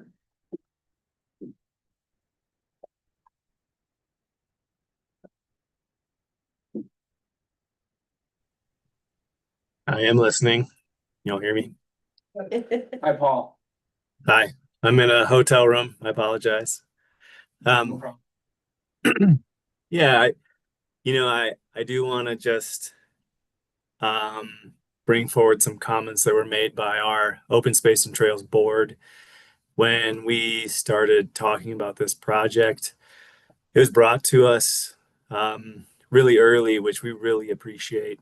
A lot of times these GMQS applications kind of show up and we scramble and try and think about how we can get the best for the citizens of Pickens County and the general public out of these projects. But the applicants came forward with Mike, and it was a collaborative process, and it was really nice. We walked the alignment for the Nordic Trail multiple times, and it was nice hearing Jonathan's wildlife rundown. I always learn something new somehow every time he comes up there, so thank you for that. But we worked with the Fisters to the south of this property as well, because we recognize that these aspen stands need to be protected, and we don't get many opportunities to protect them, especially in this area of the county, as well as getting a huge public benefit like a perpetual Nordic trail easement that will be paid for as well. I think a lot of the board members were hoping that we could get this done yesterday so we could start constructing it, because it's a real asset that's utilized by a lot of people. And I think a lot of people don't realize that there's a huge gap in this trail system, and this is a big piece of it. And the Open Space and Trails Board wanted to make sure that we made the comment as Open Space and Trails Department to say that if it doesn't go through for whatever reason, this is our opportunity to get a perpetual trail easement for everybody in the state of Colorado, in the country, who like to Nordic ski in this area. And I told them I would push that as hard as I could. And I guess that's it. We drafted some language associated with the Nordic Trail. We even drafted some language with the conservation easement. So we have all that ready to go. As soon as this is moving forward, we'll put some real protections in place for both recreation and for wildlife when that Nordic Trail isn't utilized in the spring and the fall for the elk that are in that area, and especially during calving season. I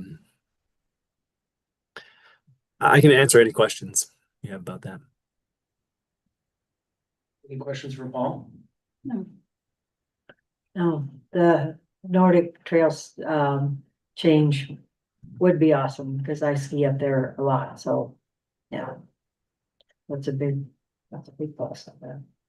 Yeah, Paul, thank you for all your hard work. The new alignment would be much better. There is that one section of the trail in the winter on cross-country skis, as you know, with no metal edges, that gets a little dicey. And so this would make the Owl Creek race and all that definitely better alignment with the trails. Thank you. Yeah. Thank you so much, Paul. Yeah, and we did work really hard with the Fisters, which you can see. I mean, that straight shot is kind of in this slide. It's along that driveway right there, and it just wouldn't hold snow as well. And I think CP would say that going through the aspens on the Leaks property would just create a better system altogether. It would hold snow better. It would create a better experience for the users. That's all I'll say. Thank you very much.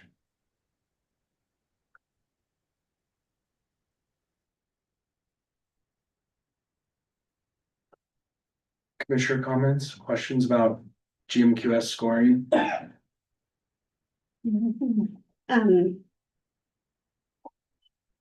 Suzanne, I know that you all the planning office has considered, of course, all of this, including the scoring. Maybe I could just put this plainly. Now, what do you have to say after you've heard from the neighbors about wildlife habitat protection? You're looking at me, but I would say, I mean, Tammy's the one who has deeply reviewed this application. I mean, I'm happy to Yeah. chime in as well, but I. So I guess my job as a planner is to review the land use code and compliance with the land use code. Yeah, you know, I see those pictures of the elk, but that's not what our code is protecting at this point. It speaks to specific habitat areas, and so, like I said earlier, we rely on those ecologists and the professionals in the field and Colorado Parks and Wildlife to inform those where those habitats exist. So, you know, I have to say whether or not it complies with the code, and we determined it did, and that's why we're recommending the approval. And I'll just add to that, Jonathan? Suzanne, I mean, we've definitely seen, you know, other properties too, where we're like, but the elk are there all the time, you know, and again, and Jonathan can probably speak to it better, but then CPW, but there are areas that the elk definitely use, but the land use code only has specific provisions prohibiting development in very specific habitat areas. You know, it's prohibited in the production area, it's prohibited in severe winter range, and those habitat areas are specifically determined by CPW and defined. And that's where I can't speak well to like how that comes to be. Jonathan would be more eloquent in that realm, definitely. But I think also CPW did also comment, you know, again, their comments were pretty generic, I would say, but basically they're concurring with, they received Jonathan's report, they review that. And are, you know, raising any red flags in terms of the use or the habitat area and the proposed development. So I know, from experience that the code allows for subjectivity here and there. But after hearing what you've just said, and I'm gonna ask Jonathan again, I still have to base my decisions based on code, not just how I woke up feeling this morning or. Right, I mean, that's right, that's what staff is doing, you know, we're giving you our, you know, best review based on the code. You have the same opportunity to read the code and apply the standards of the code. Yeah, but yes, in the end, right, we're all working from what the code provides. If the Planning and Zoning Commission changes the scoring from what you've suggested and recommended, and it doesn't pass the scoring, if it passes the scoring, but then needs beefing up in the Site. Activity on Yeah, the site plan. yeah, the site plan, the conditions. That those are still compatible. If it meets threshold. If Yes, it meets threshold to be eligible for the allotment and you grant the allotment, then right, the resolution related to the activity envelope and site plan, right, is where you'll see conditions related to mitigating the impacts of the development. but if it does not meet the threshold, If it doesn't meet threshold, you're not even, if they don't, if they're not granted the allotment, then essentially the site plan is effectively denied because the site plan is premised upon Yeah, that additional floor area. okay. if they don't pass the GMQS scoring, then the conversation's over after that. Yep. Jonathan, after hearing from the neighbors, does that modify your thinking at all? No, the land use code is very explicit about the types of seasonal wildlife habitat that constrain development in some way or another, and that's, for the most part, winter range does not actually constrain development. The only thing that winter range does under the land use code is require a fenced yard for a dog, that your dog has to be fenced, or kenneled under the code. Severe winter range and that's specifically for mule deer, elk, and bighorn sheep. So severe winter range, winter concentration area, and these are all habitat types that are mapped by Colorado Parks and Wildlife. And then production habitat or calving habitat, and that's just for elk. Then also some things that we never deal with because they tend to be at high elevation, like mineral licks for bighorn sheep and some things like that. But in 27 years working here, I've never encountered that. So, and also migration corridors, and migration corridors are areas as compared to transition habitat, they're areas that are constrained by something. Historically, they were constrained by topography. Now they're also constrained by development, whether it's infrastructure or commercial or residential development. And I understand what the neighbors are saying, and they, I think, misunderstood what I was saying about transition habitat. Transition habitat is very important. It is, and it's where the animals live right now, like in the fall during the rut.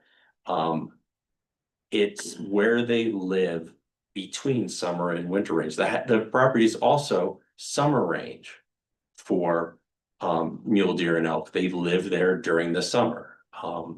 And so transition habitat is very important.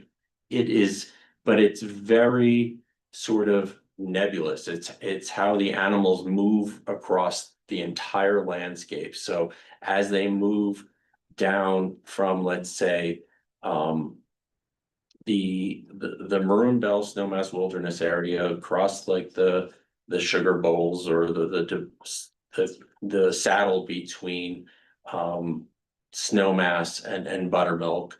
They come down across Owl Creek Road, you know, and some of them come into this area. Many of them come into this area. Some others go onto, again, the former Mandalay Ranch. I'm sure everybody's driven on Owl Creek Road and seen them there. And eventually, you know, they go back and forth to Sky Mountain Park and Owl Creek Ranch.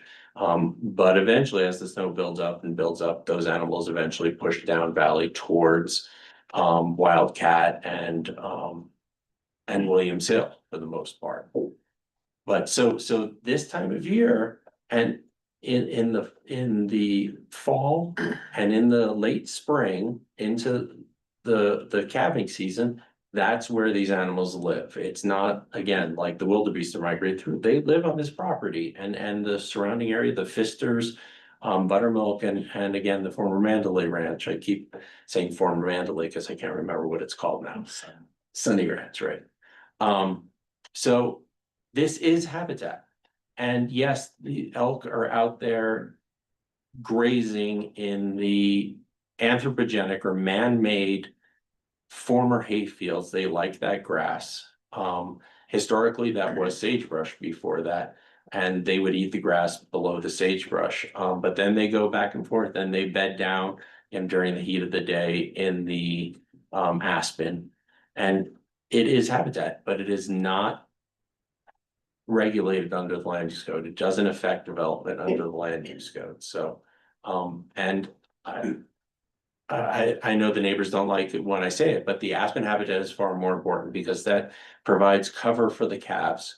The spotted calves, when they're in there, they can hide from predators, be it bears, coyotes, and now wolves. And that's the important stuff. They come out into the old hay fields and they will graze and they'll bed down and they'll spend time there. But I felt like I was talking too much before, but now I'm talking even more. But on these two properties, this form of subdivision, and if you look at the drawing up here, there are plenty of areas that will remain undeveloped, including there's a little notch that goes back where behind the pond and the wetlands. That's also hayfield where there's no houses there. Those animals can be there and be completely secure. The area where all of these neighbors' houses are now was elk habitat. It's not elk habitat anymore because they built their houses there. So all this all used to be elk habitat. But this is not severe winter range, winter concentration area, migration corridors or production habitat. So I had this question, I think you answered it, but the aspen grove is basically more beneficial to wildlife than the open meadow. And there was a picture of I don't remember who put it up there, of the elk grazing in this time of year in the dry grass and are they grazing right where the house is gonna sit? Is that kind of like house is gonna sit on that low spot? That's one of the places that they go, but there's also, I wish I had that other map I had up, but there are many areas around there that provide them the same grazing habitat. And again, if you look, yeah, you had it there, Mike. So. There you go. I got it here. If. Okay. Let's see. There it is. Well, I'm doing, Oh, you're not it's- sharing. Oh, it's doing it. Here, yeah. But if you look just to the west of the Aspen stand, Right. that's grass. On the neighbor's property to the north, there's lots of grass around there. There's a lot more grazing on the property. There's also sagebrush, which is the naturally occurring native vegetation. And I just. There's no better place on this property for a house. There, again, the aspen would be the worst place, the wetlands would be the second worst place for them to develop. They are developing in the portion of this property that's gonna have the least impact on wildlife. And I met with Curtis Tesh from CPW on the property and he completely agreed. So. Thank you. Yeah. Thank you. Yeah, it's a tough, right, because there's two different conversations we're having, you know, or two different conversations that need to be had. And one is inside our purview as the planning and zoning board, which is the regulations about this elk habitat that Jonathan and Tammy are talking about. And then there's a broader conversation, which is not under our purview, right, which is about development and about the about the amount of development pressure that these elk are getting and the health of the elk herds and, you know, in general, right? And as their range, whether it's winter range or summer range or whatever it is, and as that's slowly getting smaller and smaller, the health of the herd is, you know, there's degradation there, but that's not our conversation to have tonight. We're talking about this one area. And I can give you guys a good example of a place where we had this similar, let's say, call it can of worms. Aspen Valley Ranch, everybody's familiar with Aspen Valley Ranch. Thousands of people drive by it every day. I'm sure Suzanne remembers it intimately, but they built some houses out there. And they built them, you know, at the edge of the slopes. The slopes were winter range, severe winter range. They avoided those. But then also the hayfields were very important habitat for elk. But as, again, transition range, they built the houses out there. I think 3 or 4 houses, as well as on Chaparral Ranch and what's the one up above? Aspen Valley Downs. Aspen Valley Downs. There are still hundreds of elk out there this time of year. It's transition habitat. And even though there was the development out there, elk, they're still using it. This is the kind of habitat where they're not particularly sensitive to human disturbance. During this winter and on the severe winter range, winter concentrations areas, and during calving, that's when they are most sensitive during the winter, because if they burn a few hundred extra calories flushing from a dog or a person or a vehicle, that could affect their survival during the winter. During calving, it can disrupt them disrupt the cows or the calves and make them more susceptible to predation. So those are really important. This type of habitat, there's plenty of transition range, and development of the south will not transition range and summer range.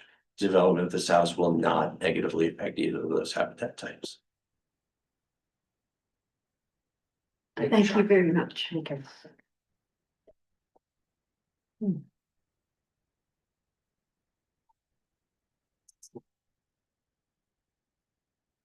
Joe Mason, any questions or comments? Discussion about GMQS scoring?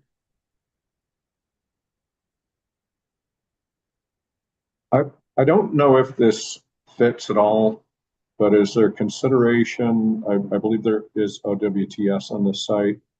And if we're going to have a barn with horses, there's going to be manure. Is there consideration for setback of both of those from the wetlands? Yes, that's been taken into consideration. So the location of that, and that in fact why the pasture is on the opposite side. Yep. Those cannot commingle. Yep. Right. Do we have any other questions for staff on the scoring, now that we've gone through wildlife? And Jonathan and staff have walked through that section. Are there any other of the scoring items that we wanna discuss? Or we can I can entertain a motion to accept staff scoring, or we need to score it ourselves. Right, That's what we and so need to to help decide with, right now. help with that, Zach, right, Yeah. if you, the code does specify a unanimous vote, so basically all four of you would have to agree to accept staff scoring, and I think in the past you all have had this discussion there, you know, might be. You might not disagree with all of the scores, but I guess it's kind of looking at it in its entirety and thinking, well. Holistic. Right, exactly, if I might change this, but would it change their scoring, would they still meet threshold? I mean, again, you can think about that to decide if you want to adopt staff scoring or not. And if you don't all agree unanimously to do that, then basically you all have the opportunity to score it yourselves, and we average out your scores to come up with the P and Z's recommended scoring of the application. The only, why are you looking at me like that? No, I'm ready for you. I'm excited. I know we've got something good for me. Something's coming. Well, it may not apply here, but it does make me nervous when Ryan is sitting in the room. But the word. Sorry. The word arbitrary keeps coming to my head when I tried to find a basis for changing the scoring from what the staff has to say. And as I look at it, the only thing that I would have considered changing the scoring on would have been the wildlife. Where did I lose that? Wildlife habitat protection. And it wouldn't, if I go on and look down, it wouldn't make any difference. And now, even more than that, after hearing from Jonathan twice, and hearing the concerns of the neighborhood, I can't find a basis for changing that score. And that's the only place I would have changed it. So I would agree with the staff scoring. The main concern that I had with the score is the wildlife habitat protection was that line item was the one that I would have scored different. And so, and I believe that some of my concerns were addressed, Yes. or my misinterpretation of how the scoring is done was addressed. And so, even if that was scored different, I believe they would still meet the minimum threshold. So I think Suzanne, on the same page. And I basically feel exactly the same, it's like, well, even if we change that, because everything else, I don't see any reason to change anything else in the scoring system. And I feel the same with you, that some of my concerns have been addressed as much as kind of sucks. It's tough, it kind of sucks. you hate to, you know, see these meadows where, I mean, you see elk there. And I used to work at West Butterbuck. Once a week I was up there driving up the road, and so I know exactly where this is. And I've seen plenty of elk in there. And it's just hard. It's hard to see it change. It's just another, you know, everything just keeps changing, development happens. But at the same time, these people have a right to build a house on this lot, and that is the best place to put the house, so. For wildlife, you know. Sure. Go ahead. Well, I was just gonna address, first, I appreciate you all taking the cocktail hour and the dinner hour to come up and express well what your thoughts are. To be honest. Yes, yes. Ms. Tallenfeld, I strongly agree with you that something has to change. And I can comfort you in some ways by letting you know that the county is now working on a comprehensive plan soon to be accepted or denied that you would, I think, approve of. And there are open houses going on to view that particular plan and comment on it. This week, there were 3. We went today. Oh, good, good. So you know what that is about. That has yet to become code, but maybe that will help a little bit.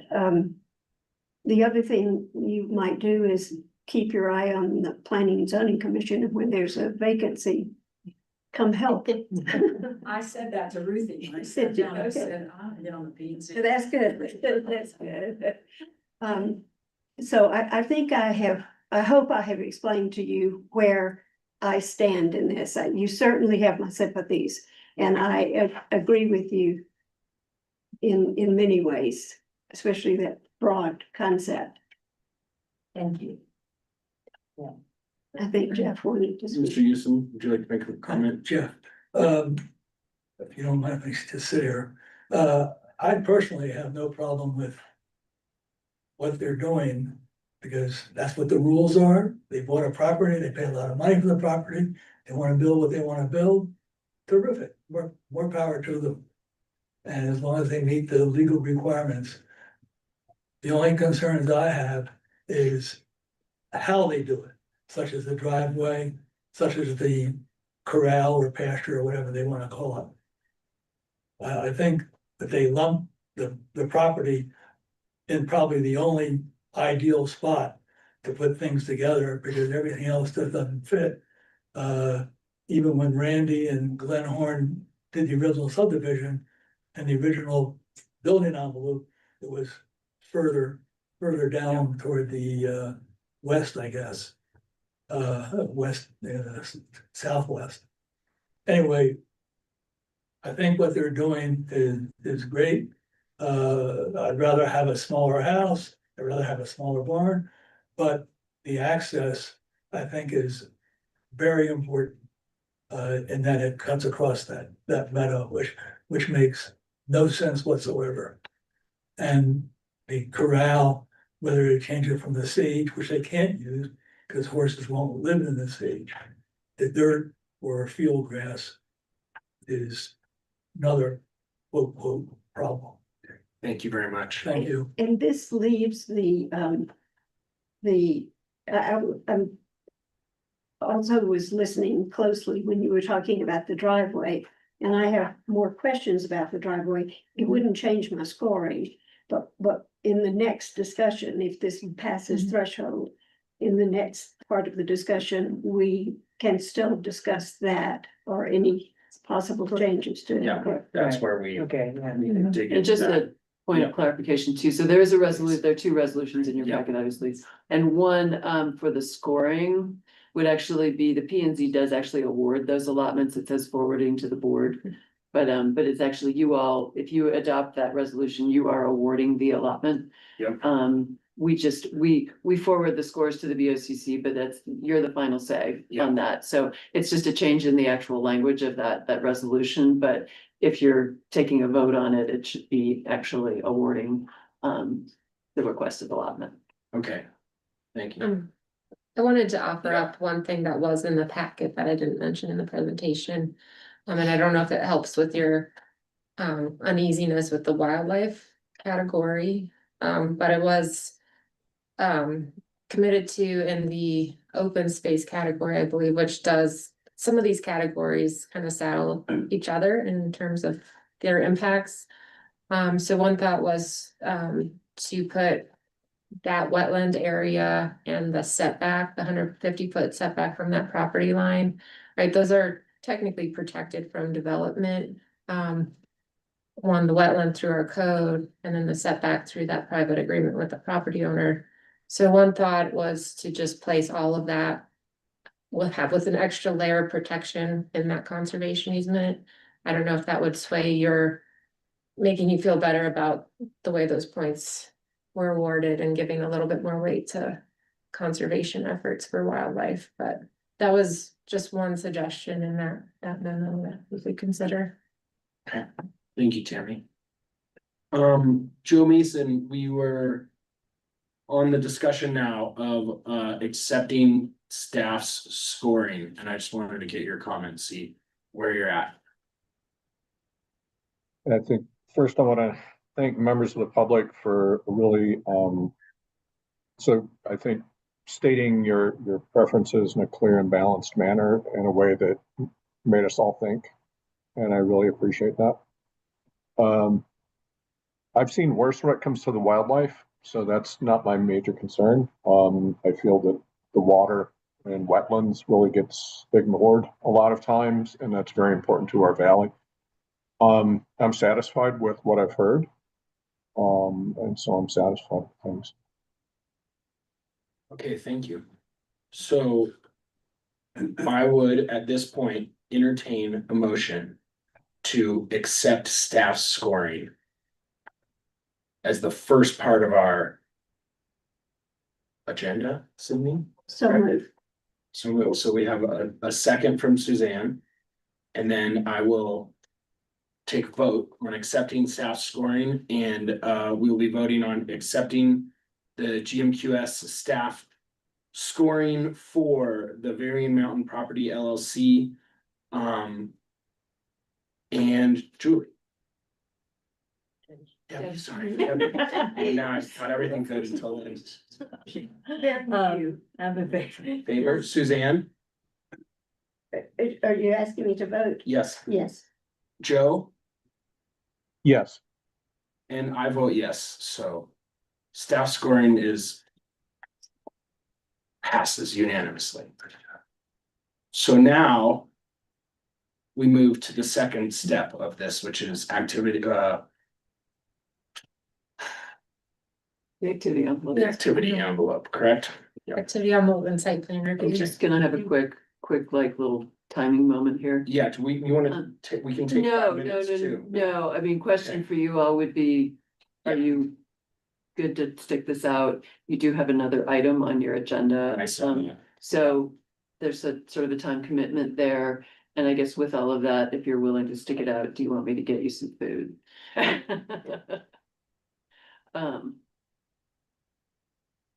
Well, How's I'm everyone? 2 hours ahead of y'all. I'm getting tired. Joe's at 9 o'clock. Do we want to try to push through to the second part of the agenda? We also have another land use action as well. Right, exactly. You have the rest of Or- the application and then another item. So what our other option would be to push the land use action or to move to the second part of this? I think you want to Application. complete this application while you have all these people here. So Yeah. it would be if you're gonna be willing to entertain Yeah, the I land think use we action move on. tonight or not. Yep, Okay.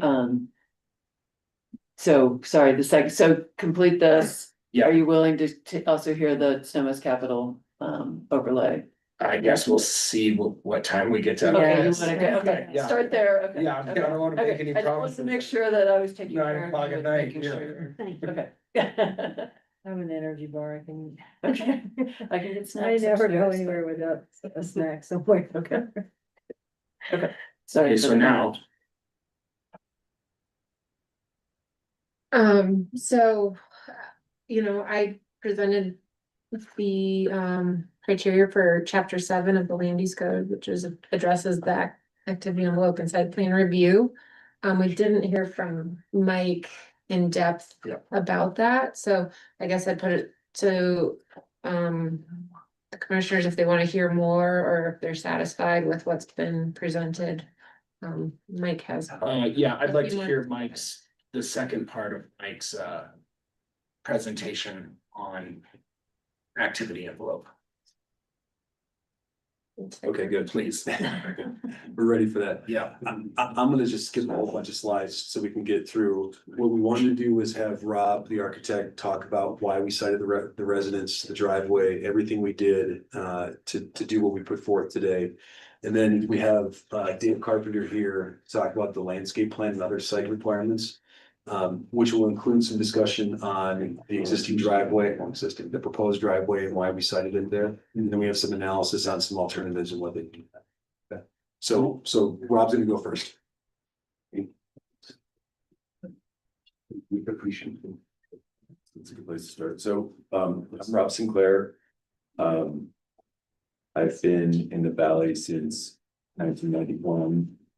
And have been coincidentally, or fortunately, working on projects in the West Buttermilk area since 1998. Fortunate to work on, all 3 of the houses above the gate in West Buttermilk, so the original Pfister tracks. I've witched wells with Art Pfister, cited, 3 driveways through the woods with Glen Horn. So I've been, while not a resident, I've been very connected with this area of Aspen and its properties. And have always thought about this property in particular because it is so special and you drive by it every time you're headed up. Even taking, my kids to ski at West Buttermilk. The history that I have with this property and how seriously I sort of understand the responsibility about its development. Where the house is, you've heard a number of experts and staff say it's in the best spot. That's not luck, it's not by chance, and it's certainly not, wasn't without thinking. I've spent probably over 100 hours just taking in the site. Last night with the full moon, sunset, sunrise, the solstice, equinox, a couple of weeks ago. So, and we all love the wildlife and the animals. The worst outcome for us would be to put the house where, for example, the existing vested envelope, if we just pursued that, that would be sort of smack in the middle of where the elk are. The worst outcome for me is we finish this project. The elk are all displaced for the reason that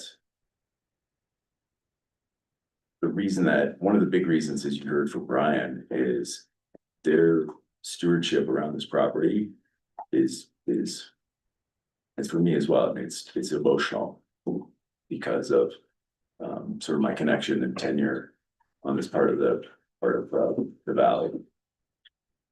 So with respect to the size of the house, all the other projects that I worked on were 15,000 and giant stables and sort of under the old code. So at 9250, we have taken that step down. From the sort of supersized projects. The bulk and mass of this house, so there are some points that we almost qualify for. With respect to the visible mass. We've already designed the house to be lower than the maximum. The requirements to get the points required that there be some subgrade space. We actually have that space, but we have an opportunity to allow it to daylight. So those points are untaken, but the house effectively qualifies. The roof form, the sort of the alpine kind of chalet cascading roof form is intended to reduce the bulk and mass of the house. And having met with many of the neighbors multiple times,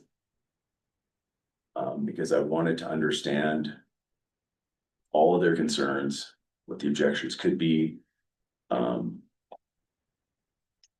without having to necessarily change the design or the sensibility about it.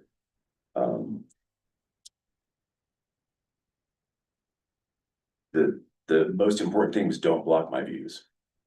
So the image of the model set on the site, while perspectives get kind of forced in photography, that is, we can judge from the staking that we've done subsequently. That's pretty realistic. So my goal was actually the double gable roof. We'd actually sort of frame the view for them, but it doesn't even really come into effect. Based upon the actual perspective. But, you know, I stood at the front door of the neighbors. We talked about where the views would be, what the impacts would be. And, you know, this is a fairly realistic representation of the result. Absent any feedback, which we took very seriously, the house would be in almost exactly the same location. So we have done, you know, the projects are sort of a combination of access, topography, views, the solar access, the height over grade is another requirement. So it's this sort of 3D chess match with the county code and the neighbors and the site and the wildlife and everything else. But the kind of the most important thing around this house, I think, and Brian's statement reflected it, are the values of what we wanted to the result to be.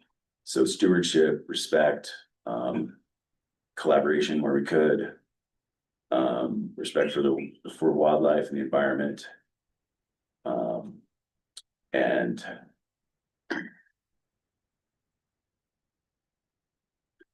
I think the result, ultimately, when it's built,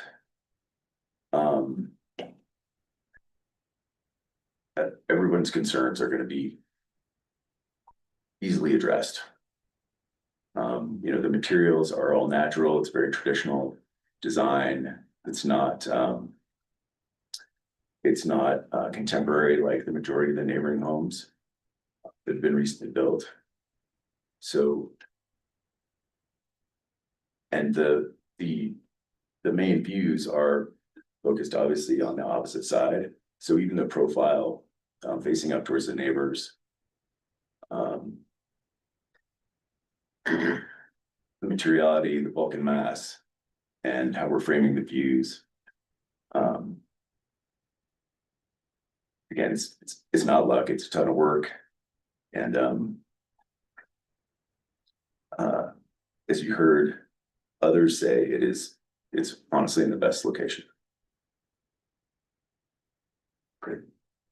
Thanks. And just so the P and Z is clear too, this is a view that we included in the slide here. That's a view from West Buttermilk Road. And we just wanted to show how low the house sits for some of the neighboring views. Okay, this is the next slide. What is the height? So the height to the midpoint of the roof. It pinned in various locations, but cannot exceed 28 feet. So the house could actually be higher. And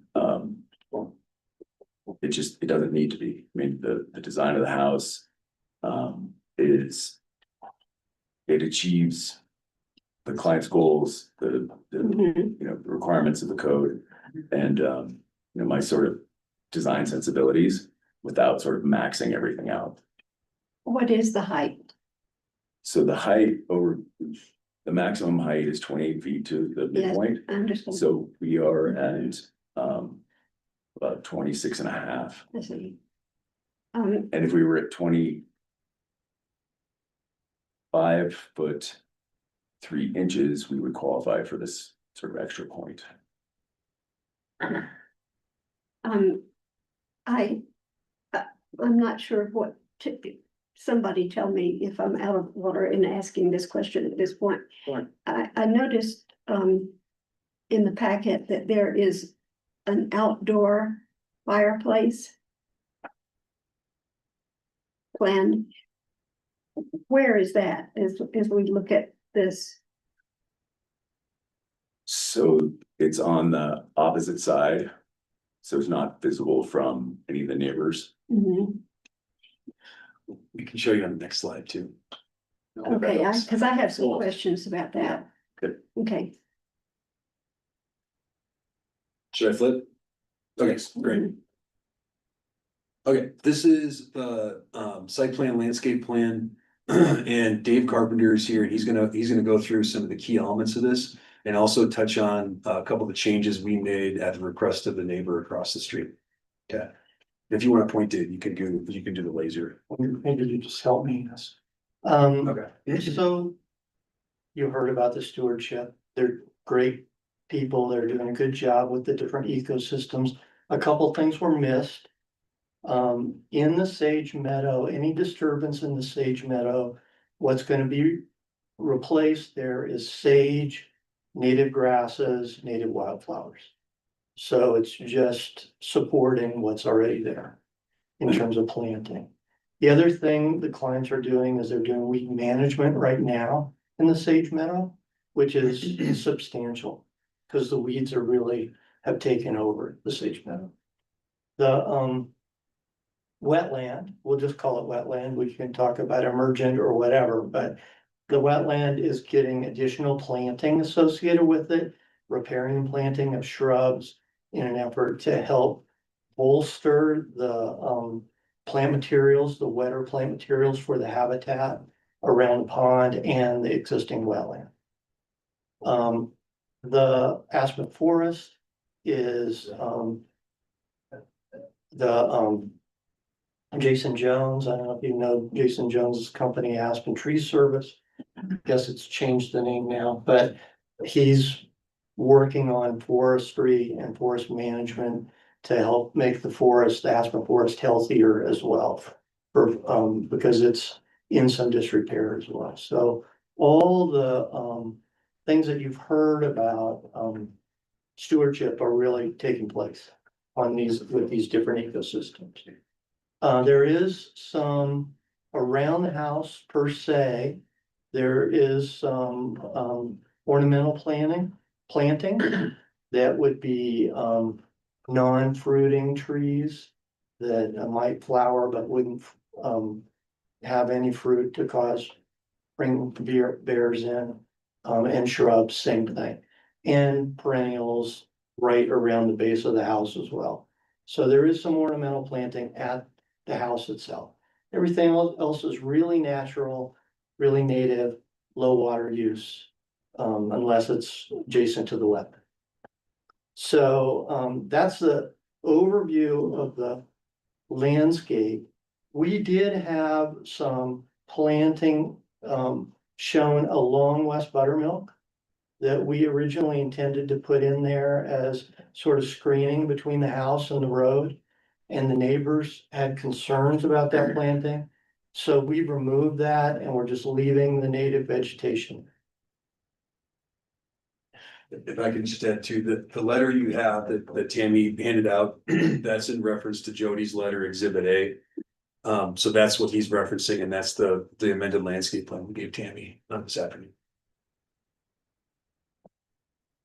And so I think the next thing to get into would be the driveway and talking just a little bit about that. We did listen to if you want to go. Which is the slide. Yeah, please. Okay, yeah. So the neighbors did present us with a couple options. We heard those options and looked into them.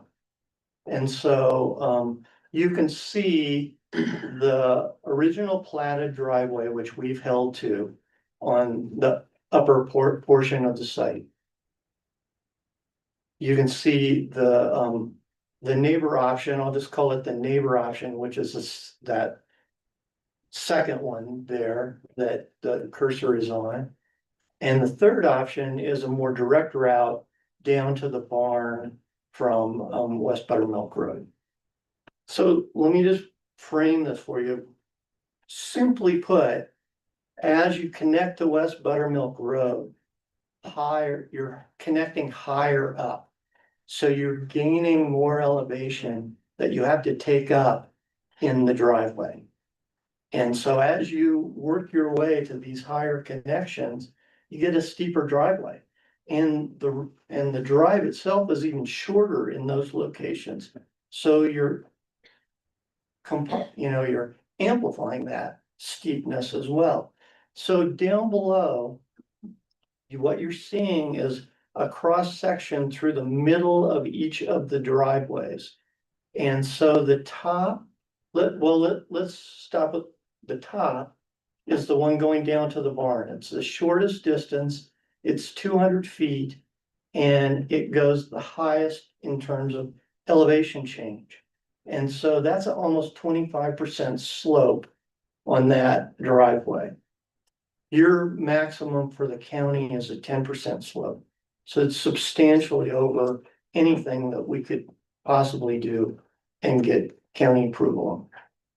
The middle one is the middle version that we've been talking about more in this discussion. The one that's labeled neighbors. The one labeled neighbor. Yeah, the middle one. Yep. We went ahead and did preliminary grading on that one as well. And what you see, the difference between the originally platted driveway and that one is that it goes up 14 feet more in elevation in 125 feet shorter distance. So that slope in our preliminary grading is 12.5%, which doesn't meet your county standards for slope on that driveway. The original platted drive, which we prefer, has about a 6% slope associated with it. And we just felt like, there's not gonna be snow melt. This is just a driveway that is going down the slope. We just felt like that was a much safer drive option for the residents. And if you remember what I said at the very beginning, any disturbance in that sage meadow, we're gonna restore the sage meadow with vegetation. So there will be some disturbance to build that driveway, but we'll restore the vegetation right up to the edge of the driveway. Anything else, guys? What did I miss? The neighbor option number one, is most likely gonna have a negative impact on the neighbor across the street with headlights. It's directly into their kind of main windows of the property. Are you speaking of the proposed location? The neighbor option number one, The where one the cursor is right now. Neighbor. Oh, I see. Yeah. The red dot. Mhm. Can we answer any questions? I know there's been Yeah. a lot of discussion. So, there won't be any landscaping other than native vegetation surrounding the driveway, is that? The I'm sorry. the vegetation around the driveway will all be native, Yes, there won't correct. be a. Low water Water. use and native vegetation that you find in the sage meadow. And I know that I saw in the backyard too, there was a fair amount of native, vegetation. Yeah, we're probably gonna add some aspen trees in the back of the house. But it'd be, non-fruiting crabs and things like that. So is that all irrigated, at least Yes. to start, and then irrigated? Probably around the house proper, it'll be irrigated in Right. perpetuity. I think we'll have to irrigate, temporarily around the pond to get the native vegetation established around there, so that might be a couple of years to get that established before we can turn it off. Dave, that's from the well? That's a lot from the well. Yes, thanks. That's water from the well, is that Yeah. what I just heard? Well, if you've got a ditch filling that pond, why wouldn't you irrigate out of the Water rights. water rights? Okay. Yeah, I totally get it. But it sounds like West Buttermilk has a little bit of a, water situation going on there with, getting close to the maximum that that they have, so. So when you referred to irrigation ongoing, and you said around the house, do you mean around the perimeter of the house? Yes. And there's a lawn in the back too. So play area for the kids. So, these other driveway alignments, I mean, I'm looking at, topography of the lot, and it all looks pretty flat to me. I know that as you start going up West Buttermilk Road, the farther you go up, it does gain in you're gaining a good amount of altitude, but yeah, I'm just wondering, I mean, these alternative driveway alignments.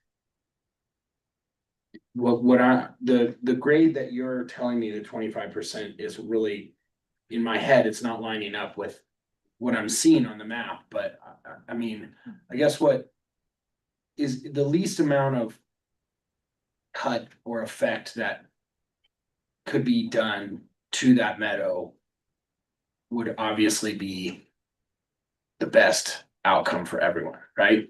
And if the driveway alignment is about safety, then that's one thing, right? Where if it's too steep or the county will not approve, said driveway at that percent, that's one thing. But if it's about, how the house looks when you're driving up the driveway, right? That's another thing. So I'm just having, I'm looking at the lot right now, and I guess I would have to do a site visit, right? Because obviously the smallest amount of grade, affects the driveway a lot, right? And you'd have to move a lot more dirt, but I just want to make sure that these other options are not, that we're not considering these other driveway options for the right reasons, right? Does that make sense? Does. Yeah, So the one thing I'll add, go ahead. So one additional consideration is we would be required to seek a variance. Yep. And it would be difficult for me to prove a hardship, which is what I understand the requirement for a Yep. variance. On a steeper driveway that's less safe, that 10% is the maximum. At this location, at this elevation. Yep.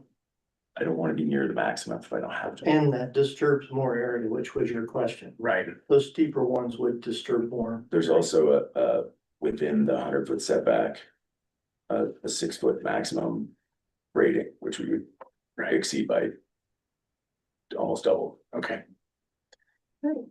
What's the proposed, surface of the driveway as far as? Yeah, I mean, have you gotten that far as I think we, coloring or? we haven't decided for sure yet. I think we're showing it as concrete, but it could be, you know, the recycled, asphalt is a good choice, and it may be gravel. We're not sure yet.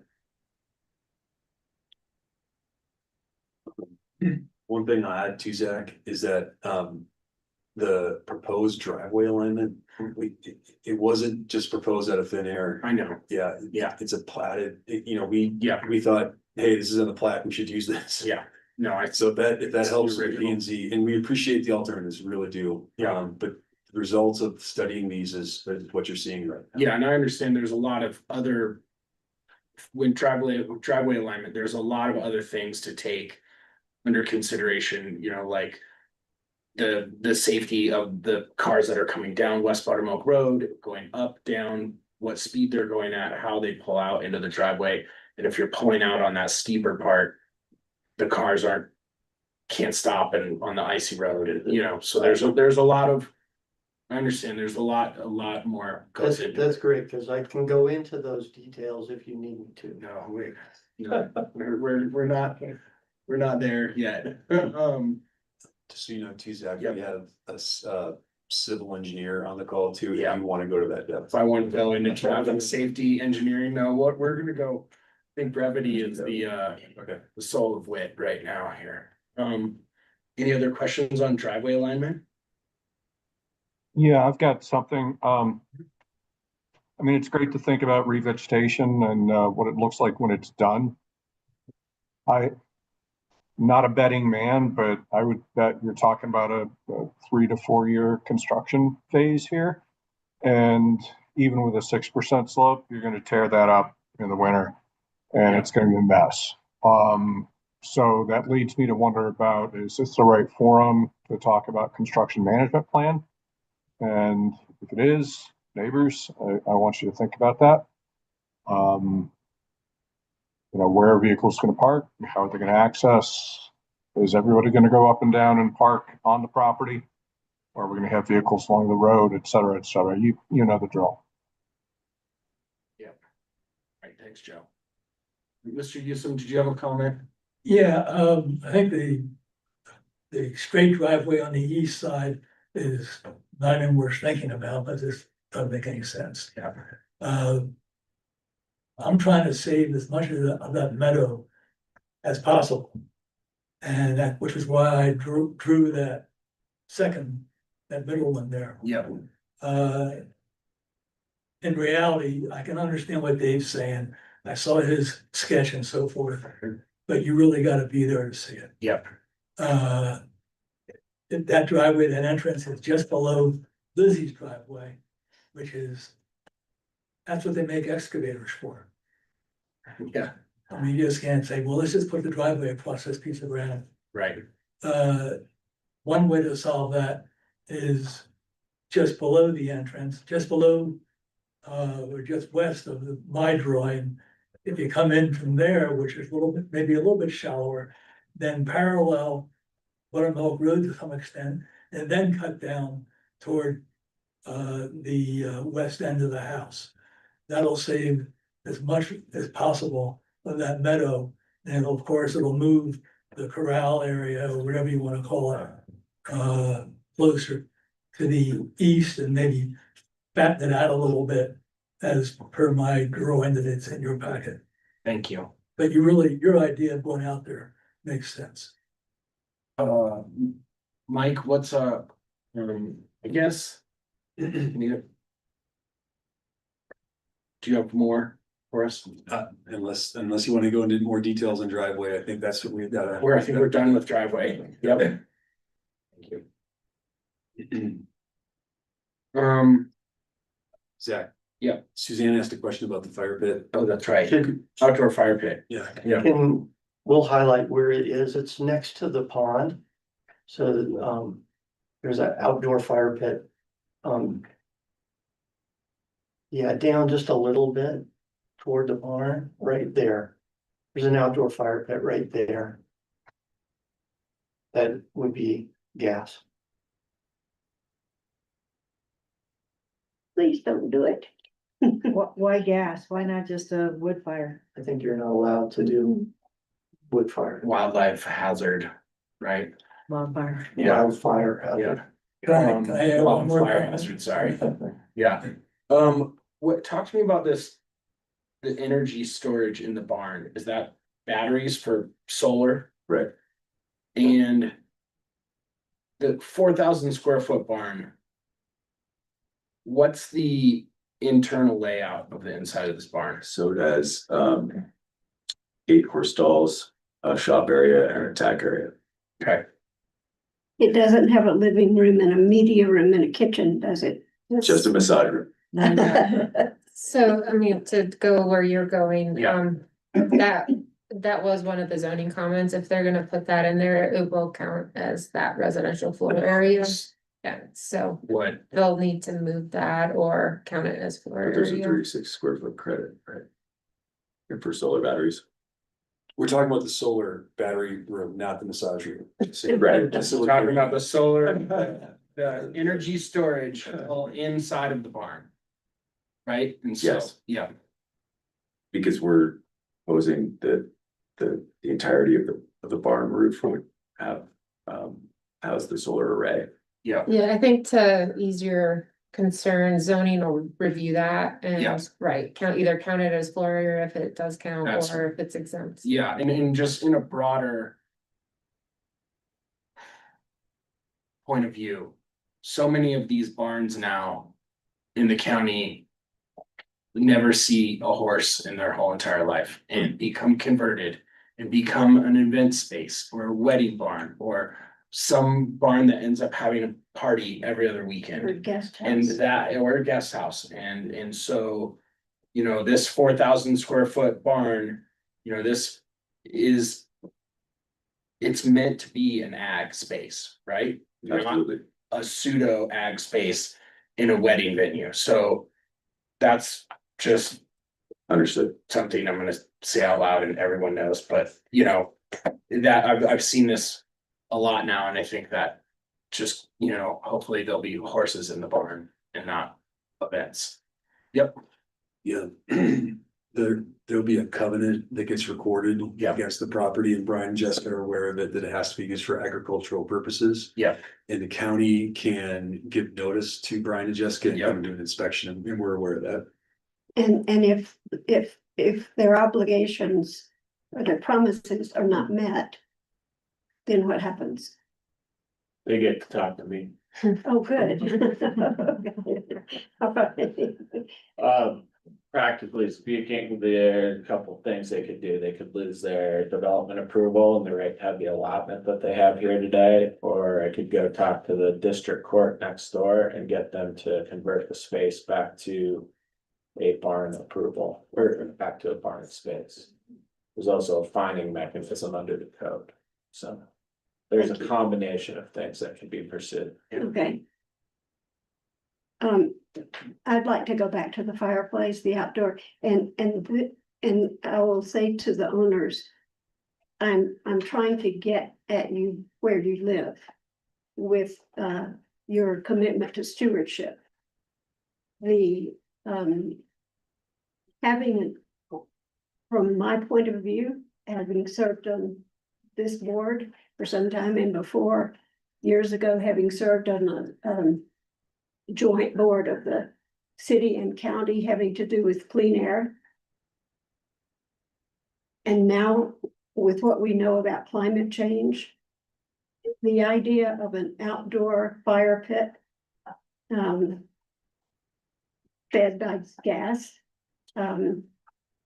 so that you attempt, I know what you want to do is keep the warmth right there and have the fun of the marshmallows and all of that. But heating the rest of the world from that fire pit, it just doesn't work. And it's not wise anymore by anybody's measure. And so in terms of your stewardship, what you are showing your children about maybe why you decided against that, I think would be a huge added benefit. And the fact that it's gas, it makes it worse when we're a county that's trying to go electric. They're great fun, but I wish you wouldn't do it. I can't make you not do it because I know it's not against the law. But I wish you would expand your stewardship into that area. Can I say something else in the fireplace? Mhm. Measure? I built a fireplace when I built my house 40 years ago. I lit one fire and put it out immediately because we have so much wind up there that my fireplace is now a planter. Julie Woolley, who lives next door to me, where that teepee is, if you notice that teepee, had an outdoor fireplace. She did one fire, she put it out immediately and turned it into a propane fireplace. Which is, I think, well, maybe you're talking about natural gas, not propane, but why would that help? Turning it into. So there's so much wind up there every day. In the summertime, every day. But did turning it into propane gas instead of, Well, there's no sparks and so forth, so. Yep. seems to work wildfire. out.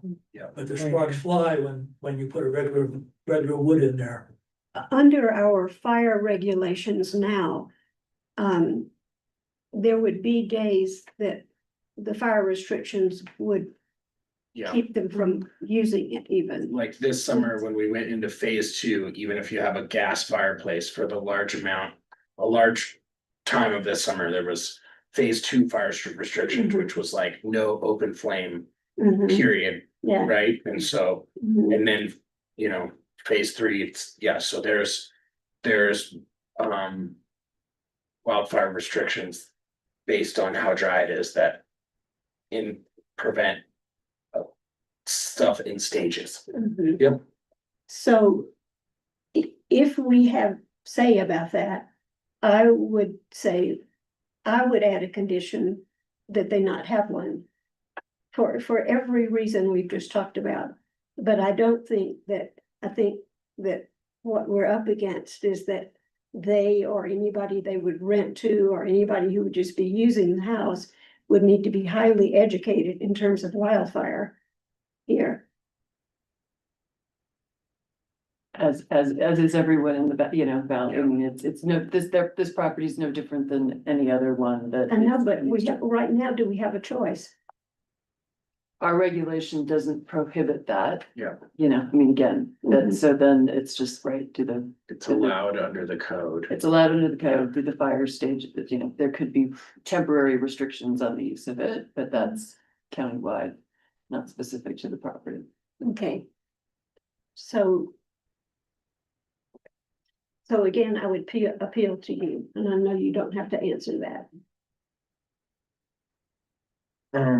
Any other questions for Mr. Kramer or Tammy in reference to the activity envelope? How many, go ahead, I had a Ryan. question for Suzanne. Does the fire pit get counted against the exterior energy budget for the property? I can't answer that. Yes, it I was does. gonna say, I should be able to answer Yes, that. it does. And how many heated outdoor space, how many square feet? Of heated outdoor space in the plan, Like snow melt, you mean? snow melt, Oh, I mean, we haven't, sidewalks, yeah, it's, you're not there yet, well, it's hard to calculate. yeah, Because I don't know what the next, right, you've changed the energy to twice in 12 months. Yeah. So I don't know what the next one is that Yeah. we'll be subject to. But it is a difficult cap to achieve with any amenities. Yeah. So it's probably a fire pit or snow melt or something. It's not and. Are you likely to use snow melt for a driveway that long? A 25% driveway for sure, or 6% driveway with the exposure we have, probably not required. Maybe some around the entry. Yeah. But again, there are trade-offs that we'll have to manage. So your proposed driveway. yeah. Does The not one mean that that released, snow melt. it would not require it and you wouldn't No. want it. The grade is That- not as steep, Mhm. so. And no outdoor pool, looks like. Congratulations, that's, Okay. because those are expensive. He didn't answer you.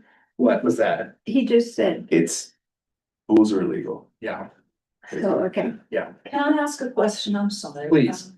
The pasture area, pasture seed mix. Is there gonna be large patches of dirt? I mean, is that dirt? No, that's No. horse pasture, so it's gonna be, you know, field grasses. Grass. Okay, because the wind, and I'm saying this for the league's benefit, because they know this, they Yeah, know a no. lot. It blows so stinking hard on West Yeah. Buttermilk now that anything is just gonna whoosh blow there. Joe Mason, any further questions? No further questions. I am gonna have to pack it in for the night. I hope you don't mind. And so if you have something coming right up to vote on this, I'm happy to hang in for a couple more minutes, but. We will. And then, so Tammy, our next step is to just vote on the approval of the activity envelope. And that second part of that resolution. Okay, does anybody have any more questions or about the activity envelope? The resolution of the activity envelope, or do we want to add, is there some amendments that we'd like to consider adding to this res?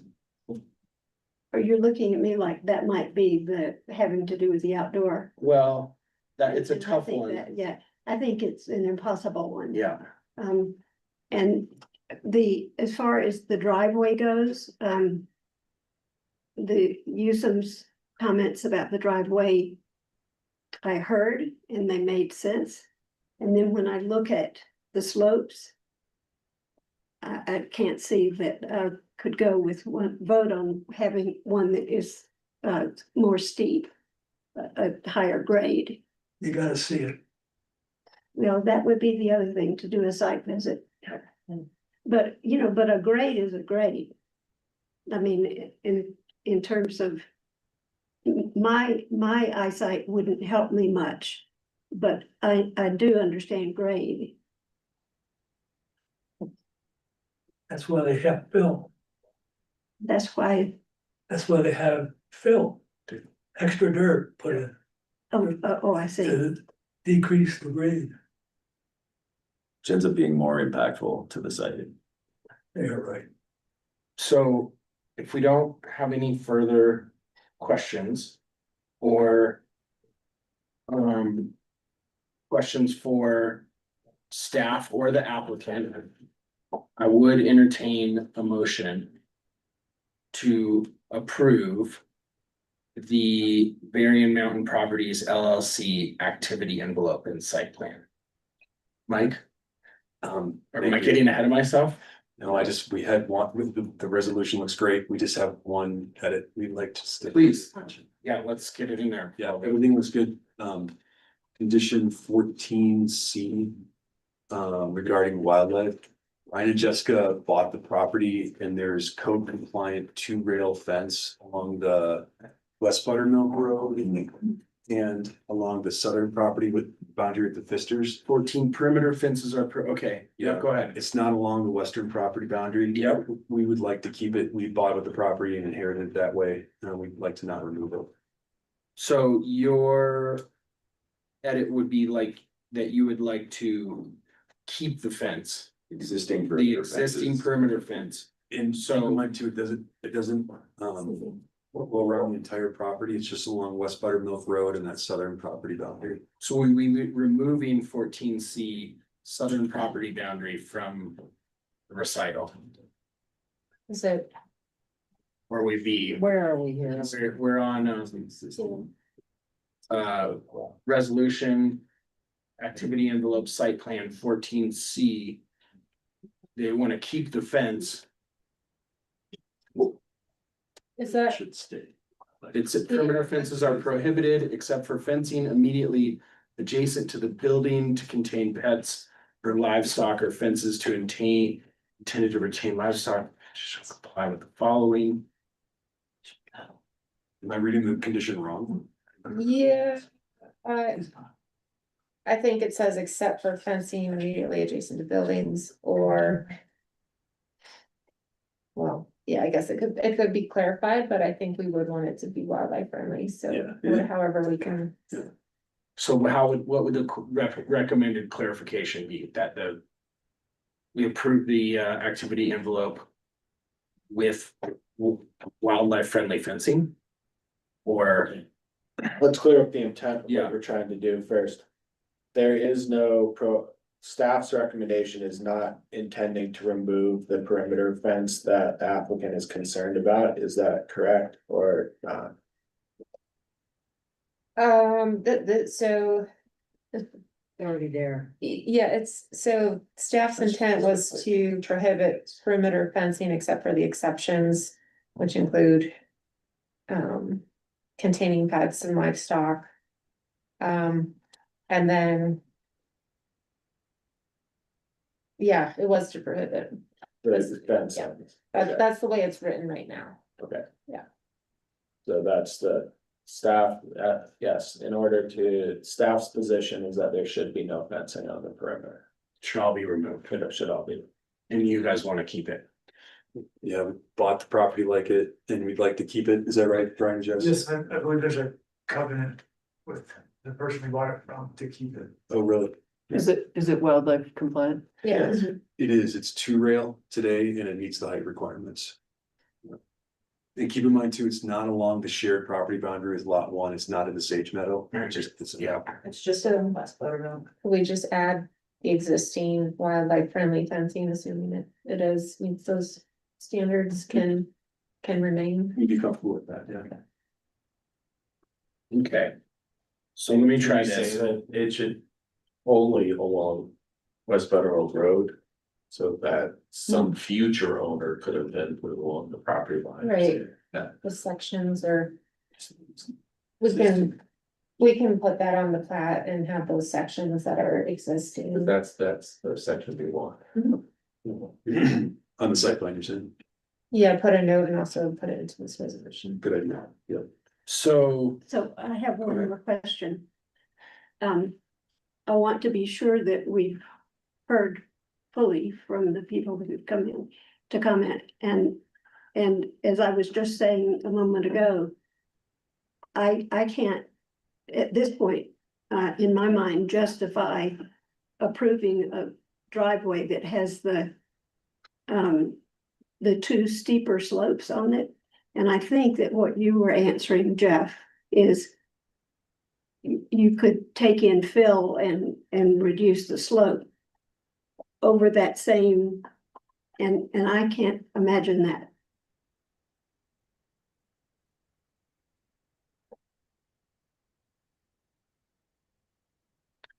yeah, I think it's just a tough balance because the amount of. The risk of having the driveway snow melted and the amount of, even if that would even be allowed. But the amount of energy that would take to mitigate how steep the driveway would be might offset the extra bit of meadow that it's carrying through, And right? that's top of my mind right now with the comprehensive plan. All right, I kind of feel like the driveway where it is now, where it's platted, could be somewhat mitigated by just, since it's gonna be surrounded by native, by just coloring, or if it's a gravel driveway, or, instead of black asphalt or white concrete, can it be somewhat softened by trying to match the colors of the native vegetation? I think gravel would be a good option. It's easy as Yeah. Christ. I think we can look at that, for sure. Would you like the applicant to look at it, or would you like it to be a condition of approval in the activity envelope and site plan review resolutions? good question. Meaning if you don't include it as a condition of approval, then it will still be something that they will just look at in the future, and if they decide they don't want to do that, they won't have to do it. If it's a condition of approval in the resolution, then they'll have to comply with that in order to get a building permit. Well, if it seems like it's easy enough to do, just talking to you guys, I would put it as a condition. I mean, that would be my preference. I have no problem with that.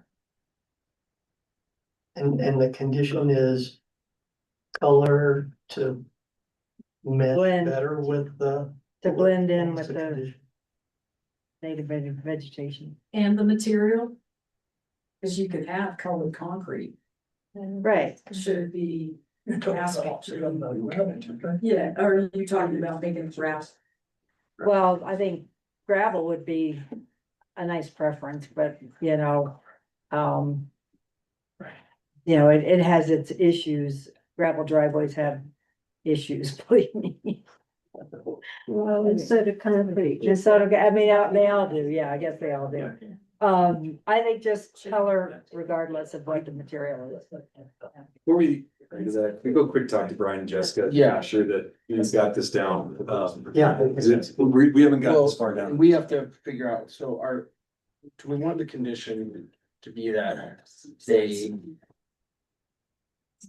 Guys, I'm gonna have to drop. It's late for me. I'm inclined to say, let's memorialize these things and come back to this because now we're getting into 2 last-minute changes. And I just want to know what we're looking at rather than shoving things in at the last minute, late at night after a long meeting. Yeah. so we can add a condition that just states that they make every effort to have the driveway blend into the environment as much as Yeah. possible, and we're not. Right. Telling them what to make their driveway out of, Right. right?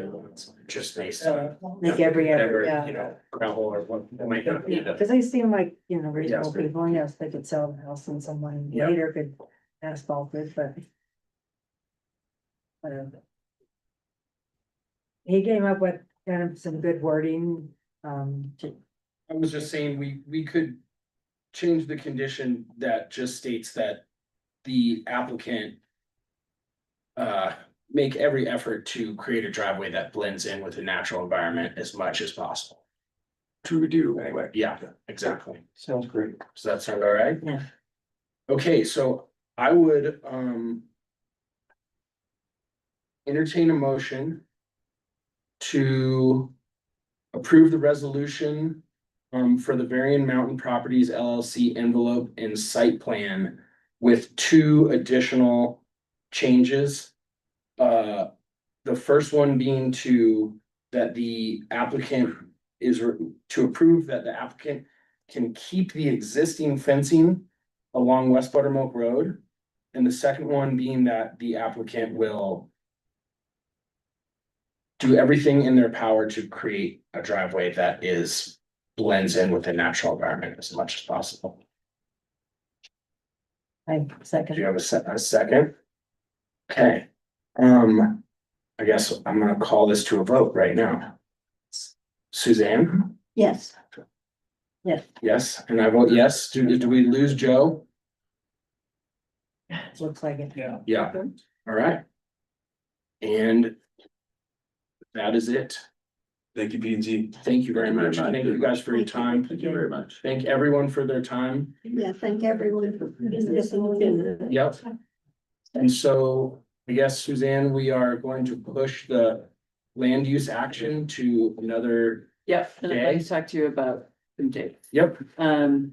So right now we're working with a diminished crew because of Chelsea having a baby. Yep. And Joe Kraybacher is out of the country until November 15th, and I was looking at everybody's various vacation schedules that I know of, yours and Doug's dates. I would say if we take back that November 4th date, which is election day, but we originally canceled and pushed the comp plan meeting. Another option would be October 28th, if you're willing to do a special meeting. So this, Is that Thanksgiving week? no, sorry, it would be October 28th or November 1st. I can do it. So Apple Creek, Lower Snowmass Creek, overlay zone district. Yeah. Alright. And I guess, right, with that, we lost Joe, so I'd have to follow up with him, but I guess of the three of you to start with, I mean, or do either of those dates work or not work for you? Say it to me again. October 28th, Mhm. November 4th. Oh, Okay. Today's Halloween. Zach, thanks. Thank you very much. By the Thank you way, for your time. Suzanne Pfister's born, that's where she lives. Yep. Oh. Halloween's the 31st, but it's Jeff? Friday. Okay. Just as long as that, Reply to that was that. my Halloween plan. Yeah, I think the reply to that might be busted. Thank you. The 28th is fine with me. and would the 4th work as well? Yep. Okay, I'll see, of Joe, Mason and Doug. I know Doug, I knew the 4th actually was okay for him. I'll see about, so anyway, I'll get back in touch, but if you guys. The 4th, I'm having some surgery in Denver, Oh, okay, so So- the 4th is not good. 4th is good for The me. 28th maybe is a better but option, and you all would be willing to do it. Well, we'll only have one meeting in November right now. okay. So, okay, thank you, that really helps. Yeah, I finally cut everybody loose, so it's like, I don't think there's any reason for them to And stay. what's the date, the November, what's the, November 18th would be a comp plan meeting, so right now we've got the October 21st and November 18th for comp plan meetings. November 18th, and say the other one? Get people. October 21st. Okay. Probably. So, Okay, thank you all. I'd, Thank you. motion to adjourn. second. Perfect. Adjourned. Thank you. Thanks for sticking it out.